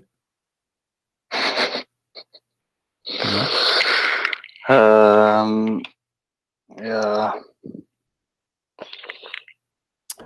Oh, okay, yeah, this is weird. I have to admit, actually, many things, but yeah. Do you know there's a guy? His name is Al-Ghazi. Do you know him? Al-Ghazi. Yes. Yeah. What about him? He speaks Arabic.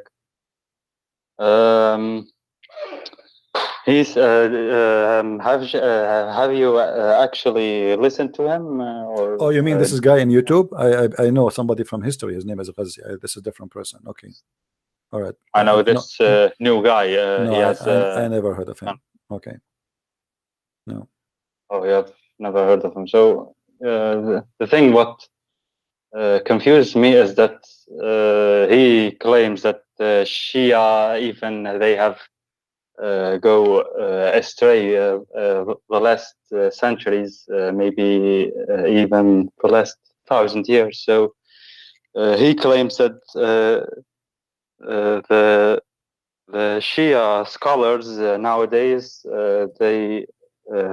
they don't really follow the Ahl al-Bayt, the teachings of them, and that they are actually influenced by the Sunnis, and because the Sunnis were always but what is power. his source? What his source? Like what book he advised you to read then? All the Shia books source. Al-Kafi. Al-Kafi. We are laughing now, aren't we? Didn't you laugh a second ago? This is Al-Kafi. Al-Kafi is the true resource, right? Okay. Al-Kafi is full of stupid stories. So if the Shia were influenced by the Sunni, and the following Al-Kafi is the right thing, well, how in the world? Like as an example, in you know, one of the hadith says that Amir al-Mu'mineen, he said that the servant of Allah, they have womb inside them like women, and then they ask him, so why they don't get pregnant? He said because it's upside down, mankusa, and they have in their anus a pimple, the same as the pimple of the camel. So if they get horny with them. If they got if this pimple be quiet, they will get quiet, which means they will not be horny.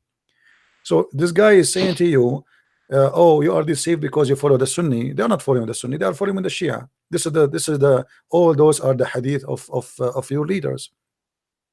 The family of Muhammad, not only leaders, the family of Muhammad. Yeah, true. The 12 imams from the imams. Yeah, yes. Abi Abdullah is one of them. He says, if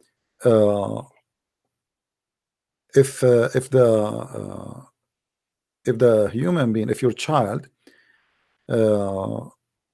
like when he is born, if his penis is small, then he will not be, you know, like he will not be, let us say, harmful if his penis is small. But if his penis is big, you have to be watched. I mean, what penis and what you know, this it's garbage. So this guy is asking you to go back to the origin, and this is the origin. Yes, but as far as I know, Shia don't have such hadith like breastfeeding or my friend. Yeah. My friend, the breastfeeding is not a hadith for the Shia or the Sunni. This was a verse in the Quran. I mean, yeah. This was a verse, you know, for in the Quran was not a Shia or Sunni. You know, Quran is not Shia, neither Sunni, right? True. So as long as it was a verse in the Quran, then how they can say we don't have that?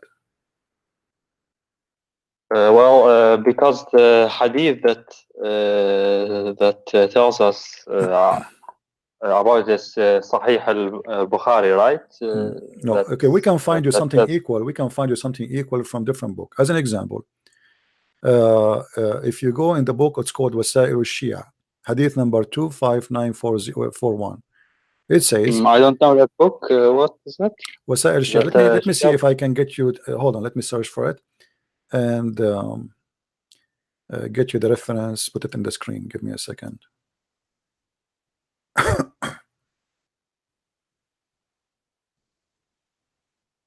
Because I know Al-Kafi, but yeah. Yeah, the same. This is a very authentic books too. Here it says,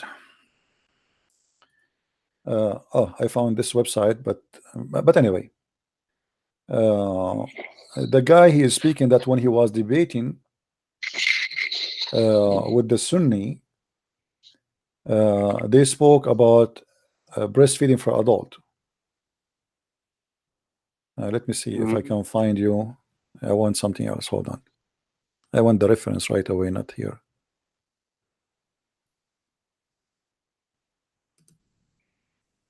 This is just a form. Yeah, but we don't like Aisha, and yeah, it's actually really different about the Sahaba, the view in Shia Islam, right? Yeah, well, the Shia, they hate Aisha, yes, and they think, even they claim that she killed Muhammad. This is the reference here, وسائل الشيعة. It says, إذا رضع الرجل من لبن امرأة حرم عليه كل شيء من ولدها. If a man, he did suckle a woman, it's forbidden for him everything from her children. Do you see it? So you have رضاع الكبير, you have the same, breastfeeding for adult. Wait, can you repeat it once, please? The book of وسائل الشيعة, hadith number 25941. If a man he suckle from a man and a woman, it's forbidden for him anything have to do with her children, which means he cannot sleep with her children. So you have the breastfeeding. This is exactly, actually the Sunni, they are more open for that, because if you have you see, he can sleep with her still, but supposedly he cannot sleep with her kids, which is funny. So the Sunni, they have almost the same thing, but the difference is you can sleep with her and you can sleep with her children. So what's the point of this breastfeeding for adult? No?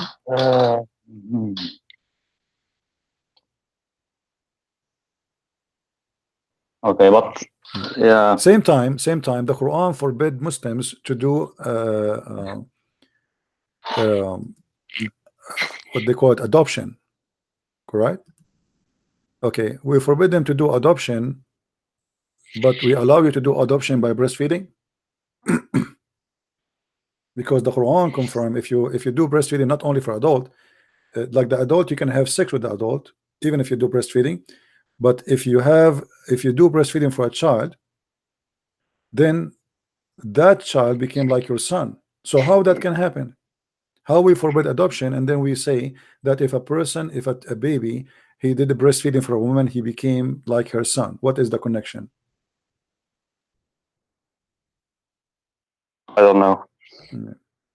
My friend, I don't know. For me, I am here. I would be happy to hear from you that you decide to leave Islam. This is a stupid religion. Shia or Sunni, it doesn't matter. I can show you tons of reference. All of them, they say the same garbage. I cannot find something, lawful or something logical in this cult. So if you think the Sunni are stupid, well, you better think twice, because the Shia, they are not better. No. Okay, but I want to ask you some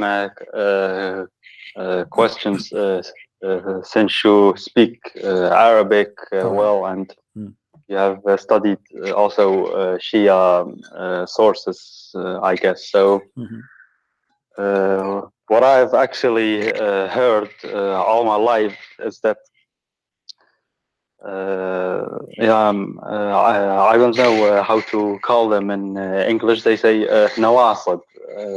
Nawasib, yeah. Like, they have actually made they have actually caused Islam to get an ugly image and distorted everything. Even when I talk with Shia about this, scholars, they say yes, that's true. The first 60 years of the spread of Islam, and even after that, was very violent, but that was against the Ahl al-Bayt, what the Prophet actually wanted, and and the 12 did Ali, hold on, did Ali, according to Islam, did kill a lot of people, yes or no? According to Shia, he slaughtered a lot of people, even he burned people alive. So when they say to you, this is the enemy of Islam and this is not right and this is not what Islam, Ali himself was a bigger criminal, Muhammad himself was a bigger criminal. What are they talking about? Sunni or Shia, it doesn't matter, they are lying to you, my friend. But what do they say about Ali then? Yes, what did he do? Like, my friend, Ali simply is let us say he was, because he married the daughters of Muhammad, which is not his daughter, those are the daughters of Khadija, but because he supposedly is close to Muhammad and he is his cousin, correct?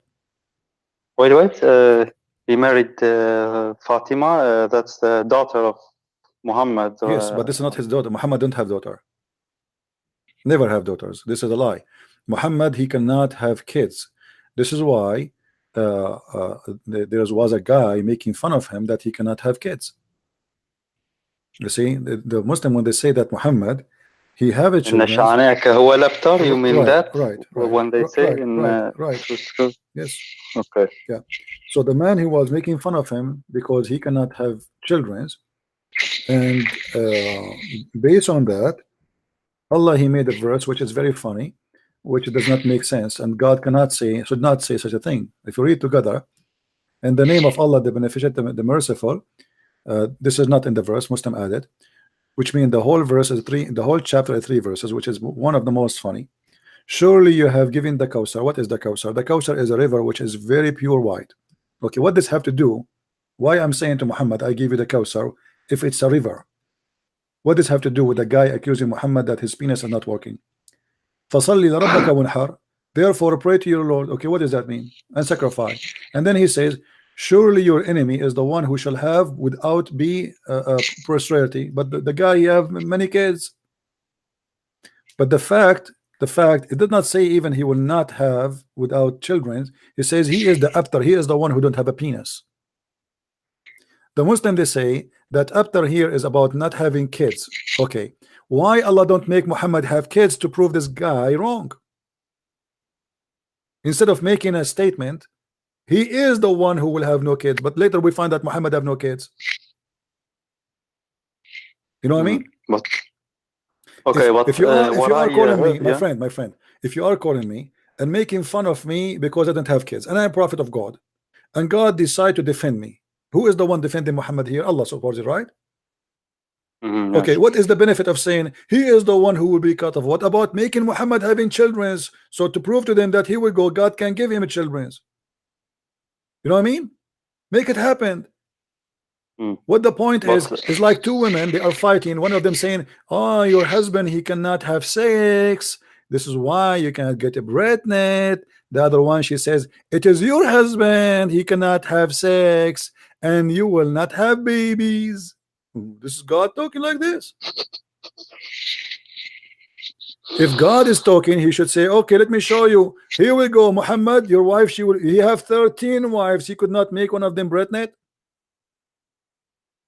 He cannot even, the Muslim, they say that his Mary the Copt, she delivered him a child, his name is Ibrahim, which is a big fat lie. Even Aisha, she said he don't even look like you. So Muhammad, obviously he is a potent man, he cannot have sex. Even the hadith says that the prophet, he used to imagine himself having sex. When Aisha, she tried to play with him, Bukhari, right? Yeah, no problem. But here we go, the Quran confirmed that Muhammad have a problem. And why Allah is promising me a river in a topic which is about a penis?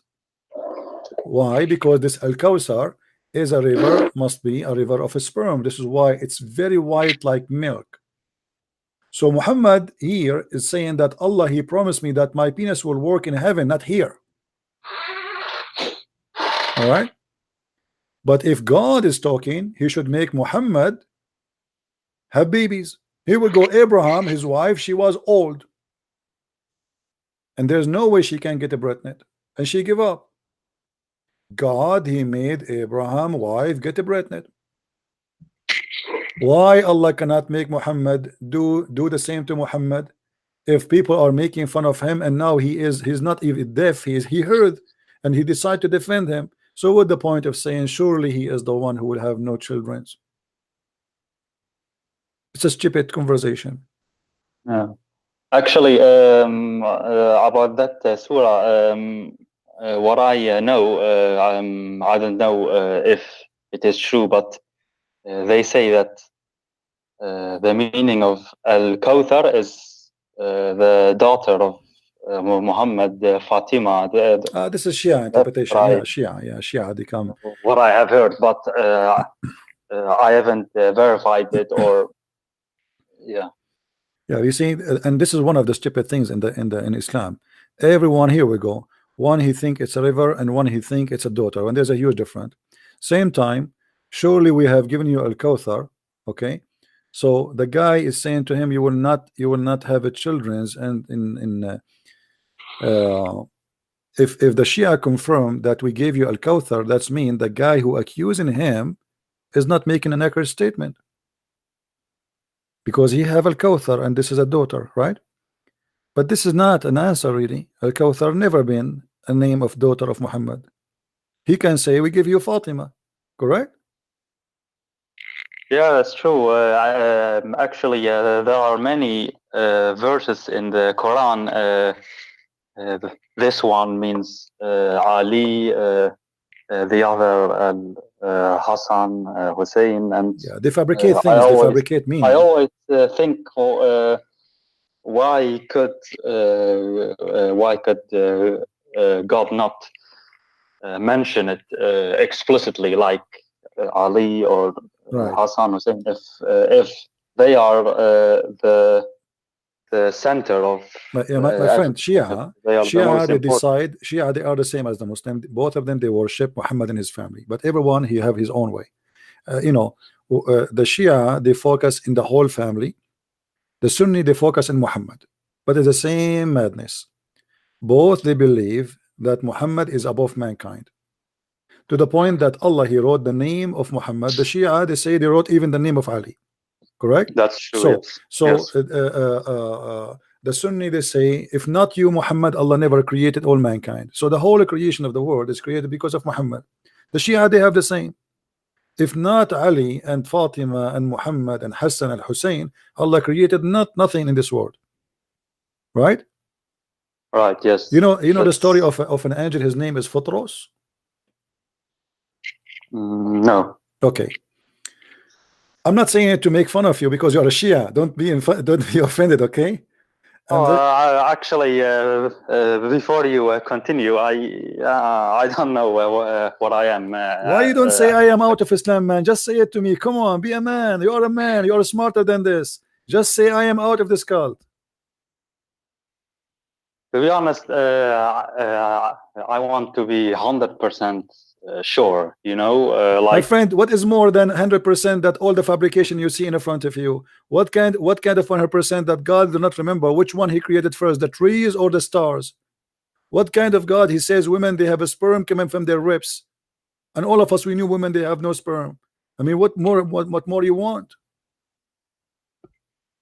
I know, yeah, these are all truth, but okay, I promise you that I will continue researching these things, and then in the future I will call you again, and then I will make a decision. But I have some questions for you.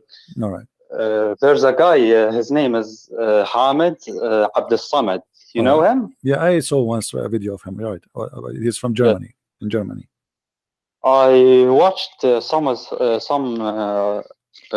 his videos. They were subtitled with English, so he was telling about the story of Zainab al-Kubra, the oldest daughter of Muhammad, supposedly. He said that Muslims are actually they hide this story.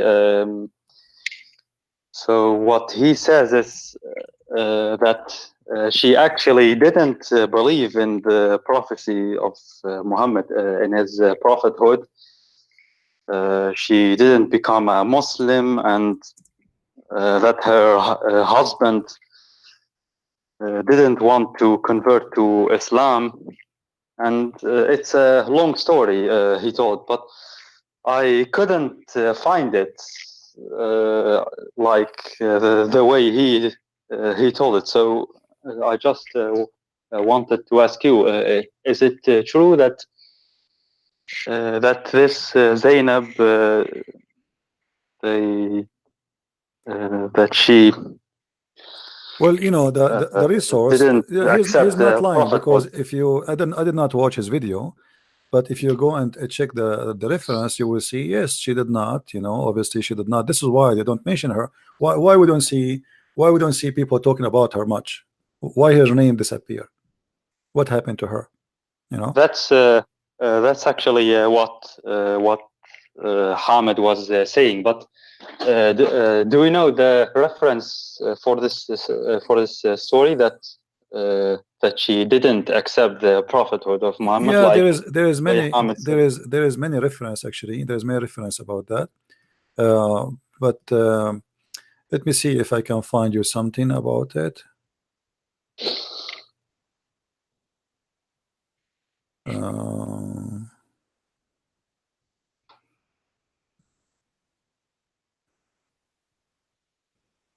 Now, do you want the reference from the Shia books or the Sunni books? Well, actually, yeah, both. You know, the more you have, the better. Even external sources. I mean,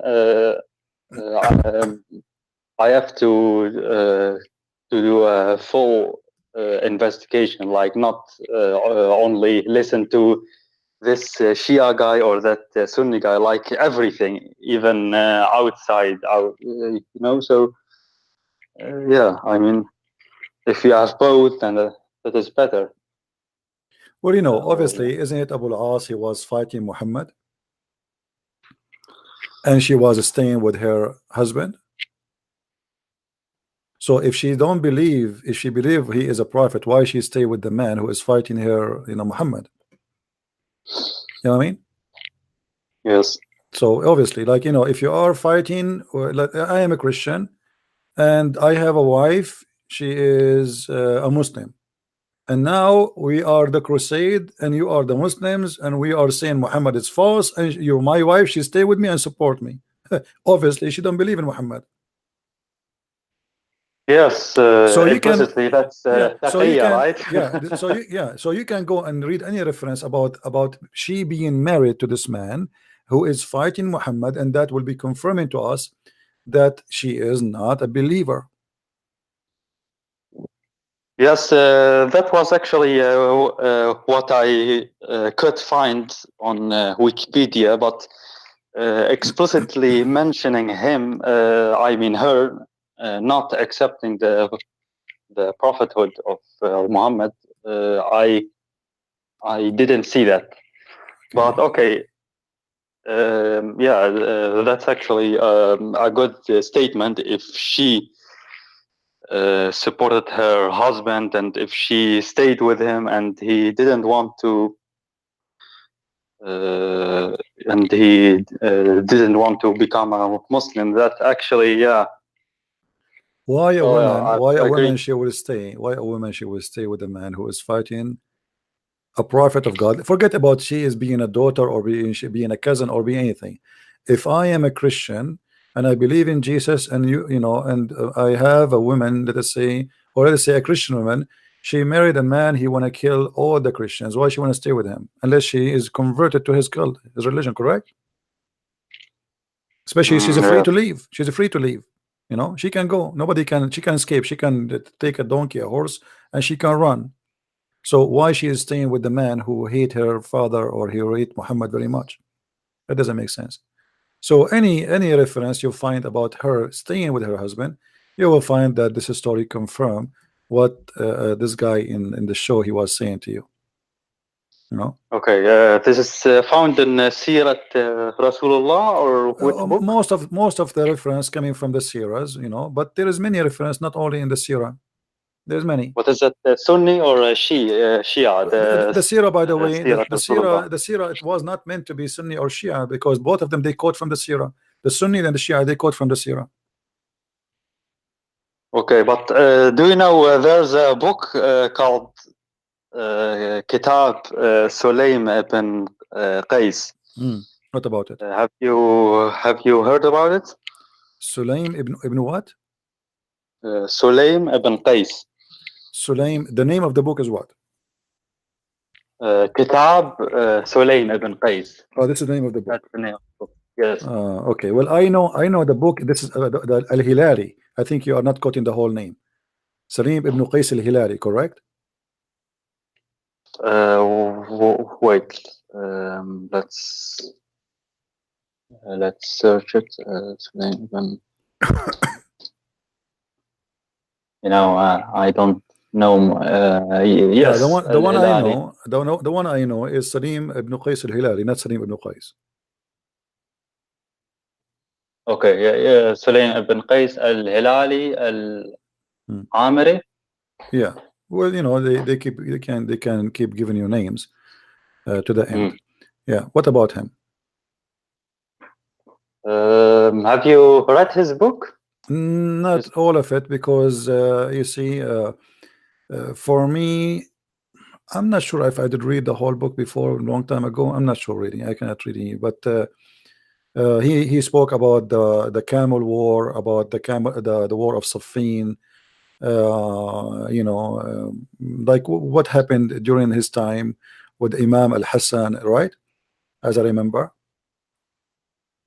No, actually, I'm just asking you. But yeah, this is what I remember about him.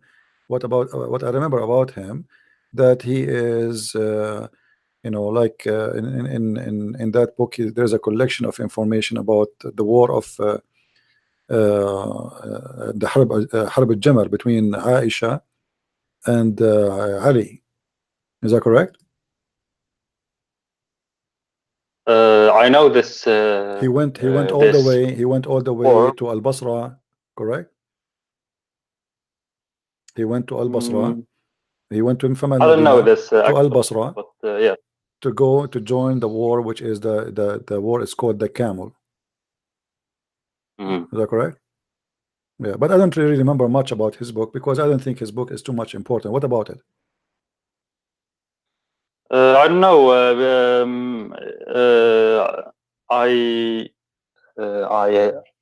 I heard them saying in Shia Islam that this book is the first one. Important. It's the first. Oldest, they say. So I thought, yeah, maybe you know about it. Like I know, but I did read long time ago, and this is one of the first books ever written from the Shia perspective. This is the first book. This is the first book, as I remember, was written by the Shia about Shiaism. Do you know what the oldest manuscript is surviving of this time? Because how do you know when this book is written, actually? Well, I don't, you know, you see, for us, what we have is what they say, and they claim many reference that he is one of the first people who wrote about the Shia. You know, his book is called Salim ibn Qais al-Hilali al-Amiri. You know, I can give you, actually, I can find you the reference. I can give you a link. Do you speak Arabic? Do you read Arabic? Yes, I read Arabic, but okay, because I can search for it. I can, if I want to search for it, I can find it. You know, and you know, there is many things that the Shia they try to avoid, actually, in his book, I think, because there is many different between what he says and what they say in these days. The same as they hide about Zainab. You know. However, Shia books is a collection of contradictions, and that's why you see the Shia today, they are calling each other names. Like, I know, I'm sure you, as long as you speak English, I'm sure you watch Yasser al-Habib, right? You know I have Yasser al-Habib? about him. You can search his name. You can search his name, and you will see he's teaching you about the corruption of the Quran, as an example. Corruption, right? Yes, I know. It's actually mentioned in Al-Kafi, as I've heard. Right. But the thing that astonishes me, and actually that made me furious, is that all the time when I was a kid until maybe 5 years ago, or actually less. I was told that the Quran is perfectly preserved for the last 1400 years. But Shia is the last one to believe the Quran preserved. The Quran, no, the Shia don't believe that. The Quran, they believe that Al-Mahdi, he have with him the Quran of Fatima. He took it with him, and he will bring it when he come back. This is the only book the Shia agree upon. The books which exist today, the Shia don't even accept for a second. All of them, they agree that the Quran is corrupt. But the Shia, they play taqiyya. So if you speak to a Shia in TV, and you are doing, like let's say, debate between a Shia and Sunni, mostly the Shia, he will deny that he believed that the Quran is corrupt. You know, they practice taqiyya. But the Shia in indoor, usually, they practice that, and they say that, and there's tons of videos made by Shia themselves in the mosque, where the Shia Imam teaching that the Quran today is not the Quran which is given to Muhammad. Yeah. Yeah, so now so now you are a Shia, but you have no book. I feel sorry for you. Actually, I know. I am born in a in a Shia family, so you don't. It's not your fault. I understand. It's not. You know, it's actually really difficult. I mean, how can I know what really happened 1,400 years ago or 2,000 years ago? I don't know. My friend, there were no video cameras. The Shia, they beat everybody in the world when it's come to fictions. Everybody, nobody can beat the Shia with the fictions. I will give you an example. There is an angel, his name is Futros, and I will say the story for you in the Shia way. في ملاك اسمه فطرس. هذا فطرس كان ملاك موجه عزيز عند الله، وقد أغضب الله فوضعه في جزيرة، وقال له الله هل أعذبك أو أقاضيك يوم القيامة؟ فقال فطرس أو ربي عذبني اليوم وليس يوم القيامة. فقام الله وكسر جناحيه وأرسله إلى جزيرة بعيدة. وفي يوم من الأيام سمع فطرس ضجيجا في السماء، فصاح وقال ما هذا؟ هل أنت جبريل؟ فرد عليه جبريل وقال نعم. فقال فطرس ماذا حصل؟ هل قامت القيامة؟ فقال جبريل لا، لم تقم القيامة، ولكن اليوم ولد مولود عزيز على الله اسمه الحسن. فقال فطرس أرجوك تكلم إلى الله لكي يصلح جناحي ويسمح لي بأن أذهب إلى رسول الله وأهنيه. Translation. The story is long. So guys, there is an angel, his name is Futros, and Futros, he disobeyed Allah. So Allah, he told him, which one you prefer to do to you, punish you now or punish you later in the judgment day? The angel Futros, he said now. So Allah, he broke his wings and he sent him to an island in the Caribbean. For sure the Caribbean, this is my addition. So he put him in a far away island. And one day Futros, he heard noise in the sky. So he said he looked at the sky and he saw the angels from far away, and he said, what happened? Why there is noise? Did the judgment day did come? Jibril answer says, no, it's not the judgment day. Today the child, born a child of the of Muhammad, so we are going to say like a graduation for you. So the angel, he said to the angel, please can you speak to Allah, please, I want to go and do the same, and then Allah, he fixed the wings of the angel, and the angel, he went with the rest of the angels, and he entered upon the child, and he asked, before he entered, he asked the prophet, he says, please prophet, can you please let me get in and wave my wings in the top of him like a fan? And the prophet said, okay, sure, go. I mean, the Shia, they have stories nobody can imagine. It's beyond stupidity. More than Sunni, you think? More than Sunni. Oh yeah, Sunni are not even close. Sunni is like 1% compared to the Shia madness. Guys, what do you want? What do you want from the screen? I have the ocean for you in the screen. I put it there on purpose because there's nothing to show you. It's not in English to show you. There's a video. This is a story. I don't have it in English. I can show it to you in video, but video speak Arabic, you know, which will not make any difference for you. So there is no screen. I put for you the ocean. They are asking me to show the screen. They think the story of Futros is in the screen. Futros is not here now. He's on a vacation. Anyway, my friend. Well, so, as far as I know, is yeah, okay. Yeah. What about? Come on, make a decision and says, I am out of Islam, man.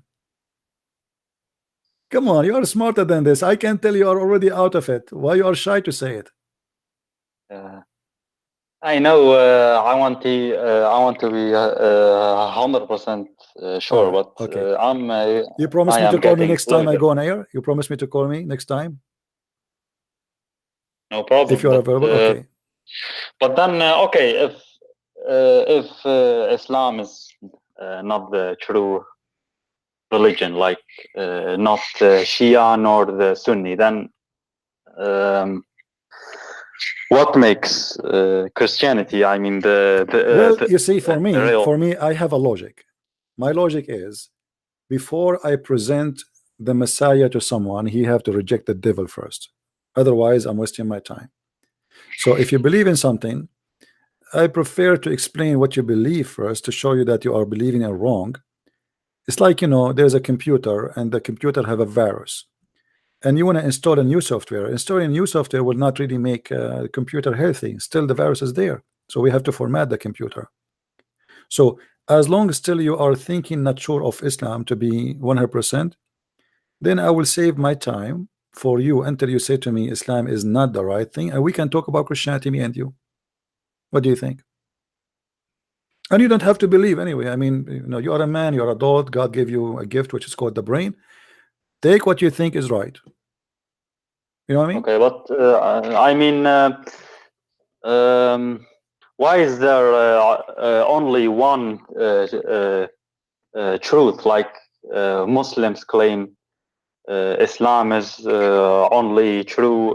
Shia claim that belief in Muhammad and the Imams is a must, and you know, like everyone. But if you look at Hinduism, for example, they say no. There are many ways to heaven, and you see, I actually looked at my friend. The Hinduism is mostly like a philosophy. It's not really a religion as much as a philosophy and yoga, etc. Christianity is different. Same time, anyone can say I am the only one who have the right belief, right? That's normal. I mean, because they cannot be all true. One of them have to be right, or maybe all of them are wrong. You know what I mean? So yes, we have to be open for the option of being wrong or being right. So we will not say, okay, only this guy. For me, I say Christianity is a true one, and that's why I believe in it. However, I understand if people say we don't believe in it, it must be false. No problem. But the issue is, What is the purpose of this God you are worshiping? The God of Islam is weird, is mad. Like the Quran says, وَمَا خَلَقْتُ الْإِنسَ وَالْجِنَّ إِلَّا لِيَعْبُدُونَ. I never created man and genie except to worship me. So the purpose of a creation is stupid, because God do not need people to worship him for his God anyway. That's mean he's self-esteem person here in an echo, you know. He like to be worshipped. Muhammad said, if you don't commit sin, I assure you that Allah will wipe you out, will destroy you, and create people and bring people who commit sin and ask him for forgiveness. So this God in Islam, he wanted you to commit sin and beg him for forgiveness. This is the point. He want to feel better. He want to be worshipped. It's like there's a guy who is mentally ill. He bring you home and say you have to bow down to me every day, otherwise I'm going to destroy you. So this is the point of Islam. Christianity is the opposite. Christianity believe that God is our father in the meaning of what? He loves us the same as his children. We worship him, yes. We pray for him, yes. But in return, he loves us, and he did not create us so we can be slaves. He created us so we can share his kingdom and his love with him. So the point of belief is different, and the reason of belief is different. Islam is about slavery. You live as a slave, you die as a slave, you go to heaven, you are a slave still. Christianity is different belief. Same time, you know, we have tons of reasons to believe Jesus must be God, for he was able to do things nobody can do. And until now, there is miracles happen in the name of Jesus, and nobody can explain. So which one, for example? Which one? The miracles? Miracles, yes. Me myself, yes. I witnessed a miracle actually in a family member. You know, I don't like to talk about those things because this is a personal experience. I'm not here trying to make you believe in a miracle happened to me because I'm lying. Maybe I'm lying. Maybe I'm fabricating things. But what I will say to you, that when you believe in Jesus, you will live miracles and you will witness miracles yourself. It's not a fiction, it is a true. So there is a huge difference between Christianity as a fiction and Christianity as reality. Today, there is miracle. You can go right now and see, and you will find a lot of people, they face miracles. For me, I don't like to speak about them because people, they might say, look, Christian Prince is fabricating a story. This cannot be true because it's a miracle. It's hard to believe. It's hard to believe. That's why we call it miracle. Anything we cannot understand how it happened, people, they call it a miracle. So even the Quran, which a book we refuse, believe that Jesus can resurrect people from death. People can heal the blind, can make the blind see, can heal the leper, can control the nature, can tell you what you hide in your houses. So, and even it says that even the apostles of Jesus, which sent the 3 messengers, which is sent by Jesus, they were able to accomplish miracles in his name. And this is all in Islamic books. So we have a living God proving himself to us, and he witnessed for himself. You do not need witnesses. And this is what you will notice yourself when you became a Christian. I cannot explain to you how you will witness that because you will witness it yourself. For it's very hard to explain what I am witnessing because this is something very personal. For me, I will give you many examples. You know, I don't like to talk about myself, but every day in my life is a miracle. Always when something wrong happened, the Lord, my God, he opened doors for me. I have no money, I am out of money. Suddenly somebody want to give me money. I don't know why. I don't even know the guy. I need someone to translate my book. A guy, he made fun of me, an atheist, says, why your God don't send me somebody to translate the book? I open my email, I found somebody saying, I want you to translate the book for you. It's a miracle. I can explain. You know, the Lord, he provide me, he give me. So if you want to say this was maybe an accident or a consequence, it's a, you know, then you have to explain. I mean, how it work always.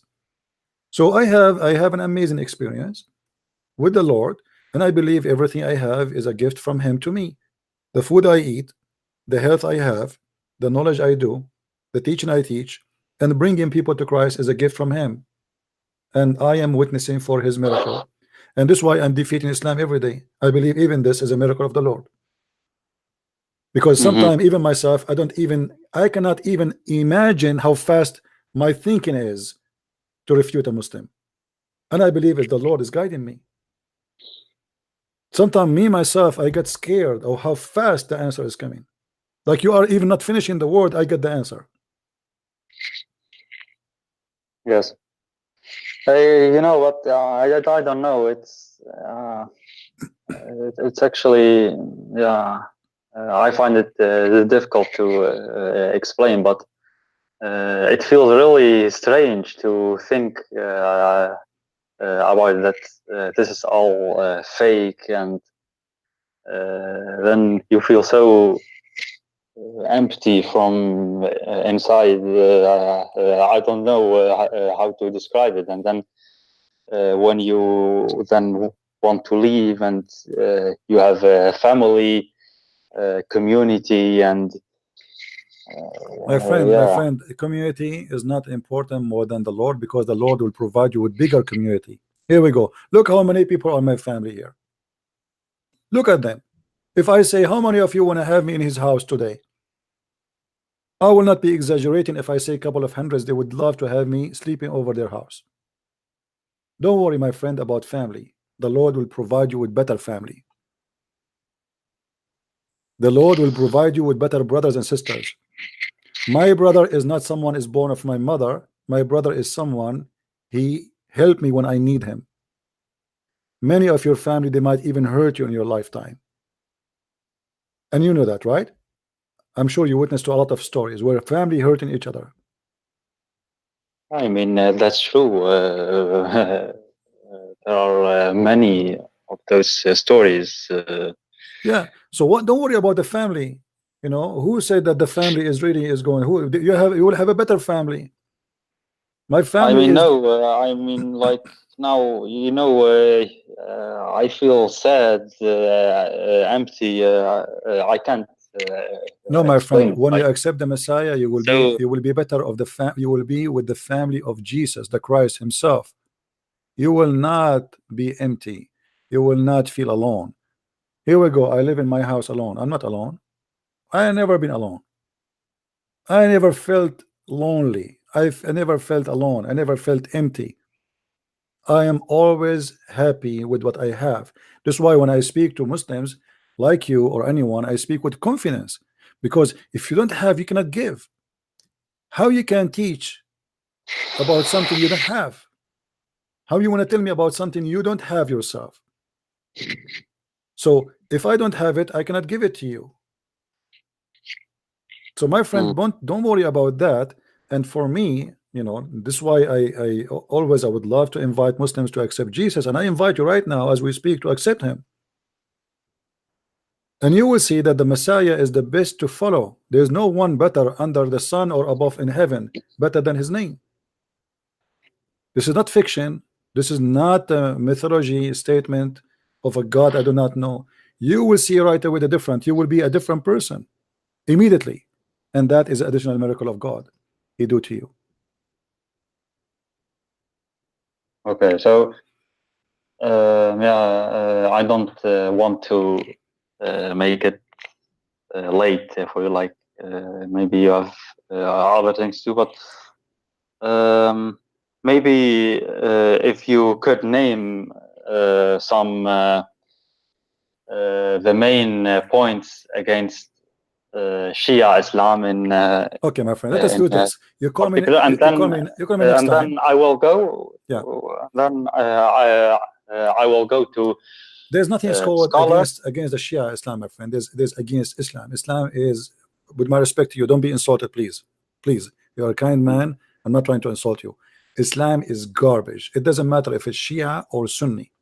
This is why I focus in the Quran more than other reference, because you can say, oh, I'm Shia, I don't accept this. You can say, I am a Sunni, I don't accept Shia. What about the Quran? So if you have no Quran, and you are the one who agreed that even Shia say Quran is corrupted, so how Shia can be exist if there's no Quran?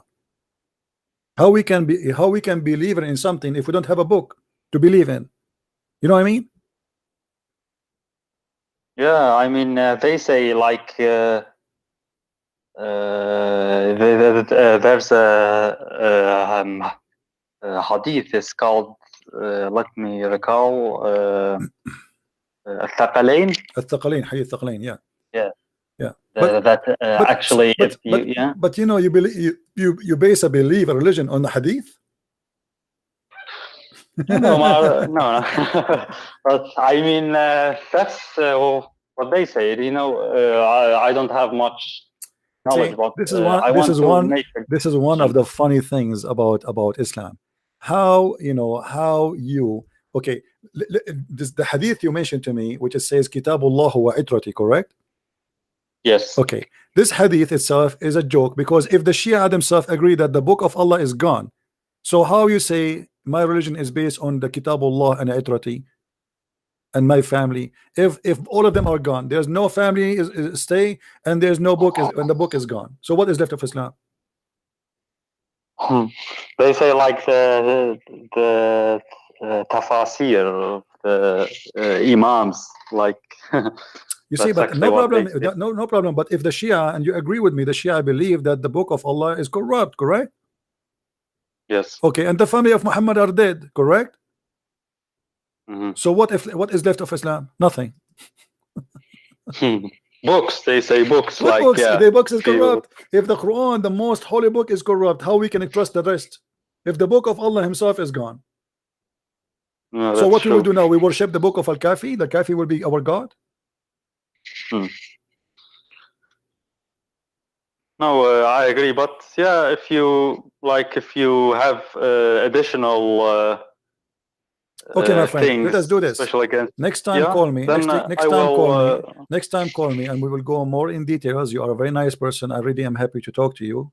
You sound like from a good family. You know, you can tell right away when you speak to a person if he is coming from a good ground. You see, every one of us is coming from somewhere, and you can tell right away that this person is coming from a good ground. He have a good family. He is not a trashy person. His family are not garbage. So, you know, I will be happy always to talk to you.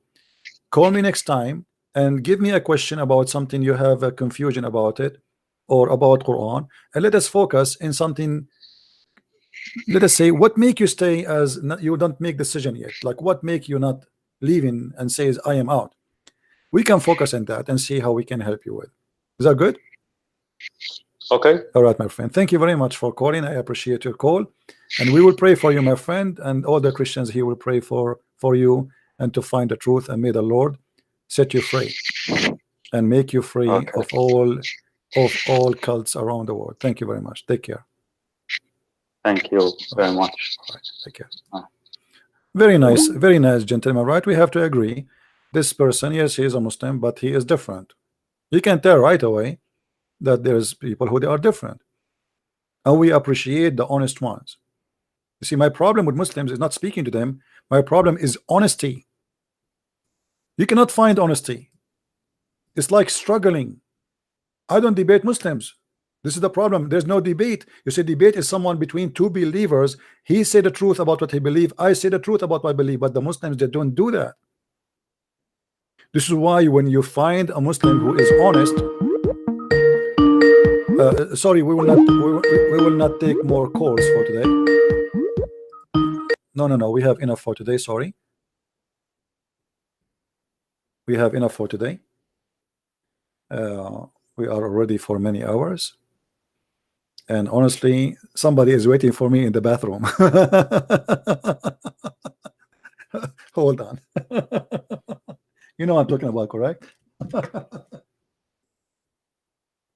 Oh.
All right, sorry for this.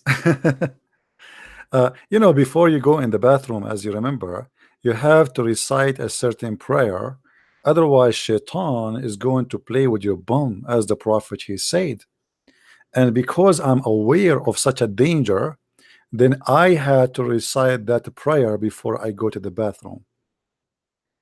Be careful, my friend. There's a very much too much danger involved in your trip to the bathroom. And one of the reasons Muhammad he says those stupid things, because he wants the Muslims not to use his brain. He wants him to focus in silly stuff. Muhammad in the hadith he says, before you go to the bathroom, you have to say a certain prayer. Let me see if I can find you.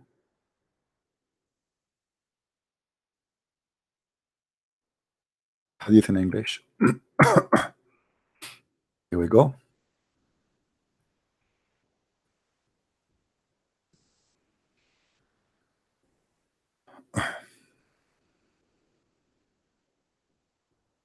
If you want to go to the bathroom, the Prophet said, on entering the bathroom, used to say, Allahumma a'udhu bika min al-khubthi wal-khaba'ith. O Allah, I seek refuge with you from the devil, male and female, or all offense of the wicked things. Where? In the bathroom. The bathroom is where the devil headquarters. And this is why I advise all of you when you go in the bathroom to be very careful. This is why when I went to the bathroom right now, and there's 800 of you who knows what I did, I had to be very careful and take extra caution, like steps. You have to do certain things, otherwise you will be at risk. Shaitan, by the way, if you go inside the bathroom and you don't say this prayer, he will go inside your bowels and he will play with your anus. And you know how dangerous that is. Actually, there's videos on YouTube about it. All right. So obviously Muhammad is a true prophet, and here we go. The story here prove it. All those fiction stories, superstition stories, proving to us Muhammad is nothing but a collector of stupid stuff. All right.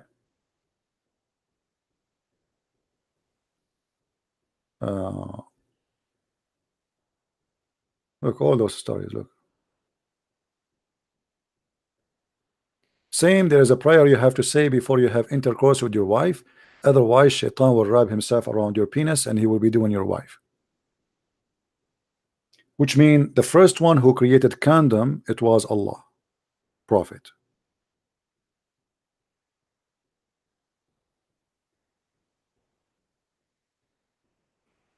Anyway, guys, I hope we have a good time together today. I got to go. We are here for many hours, and I did not eat yet, and I have a book to work in and finish before the Christmas. So I want to say thank you for being here.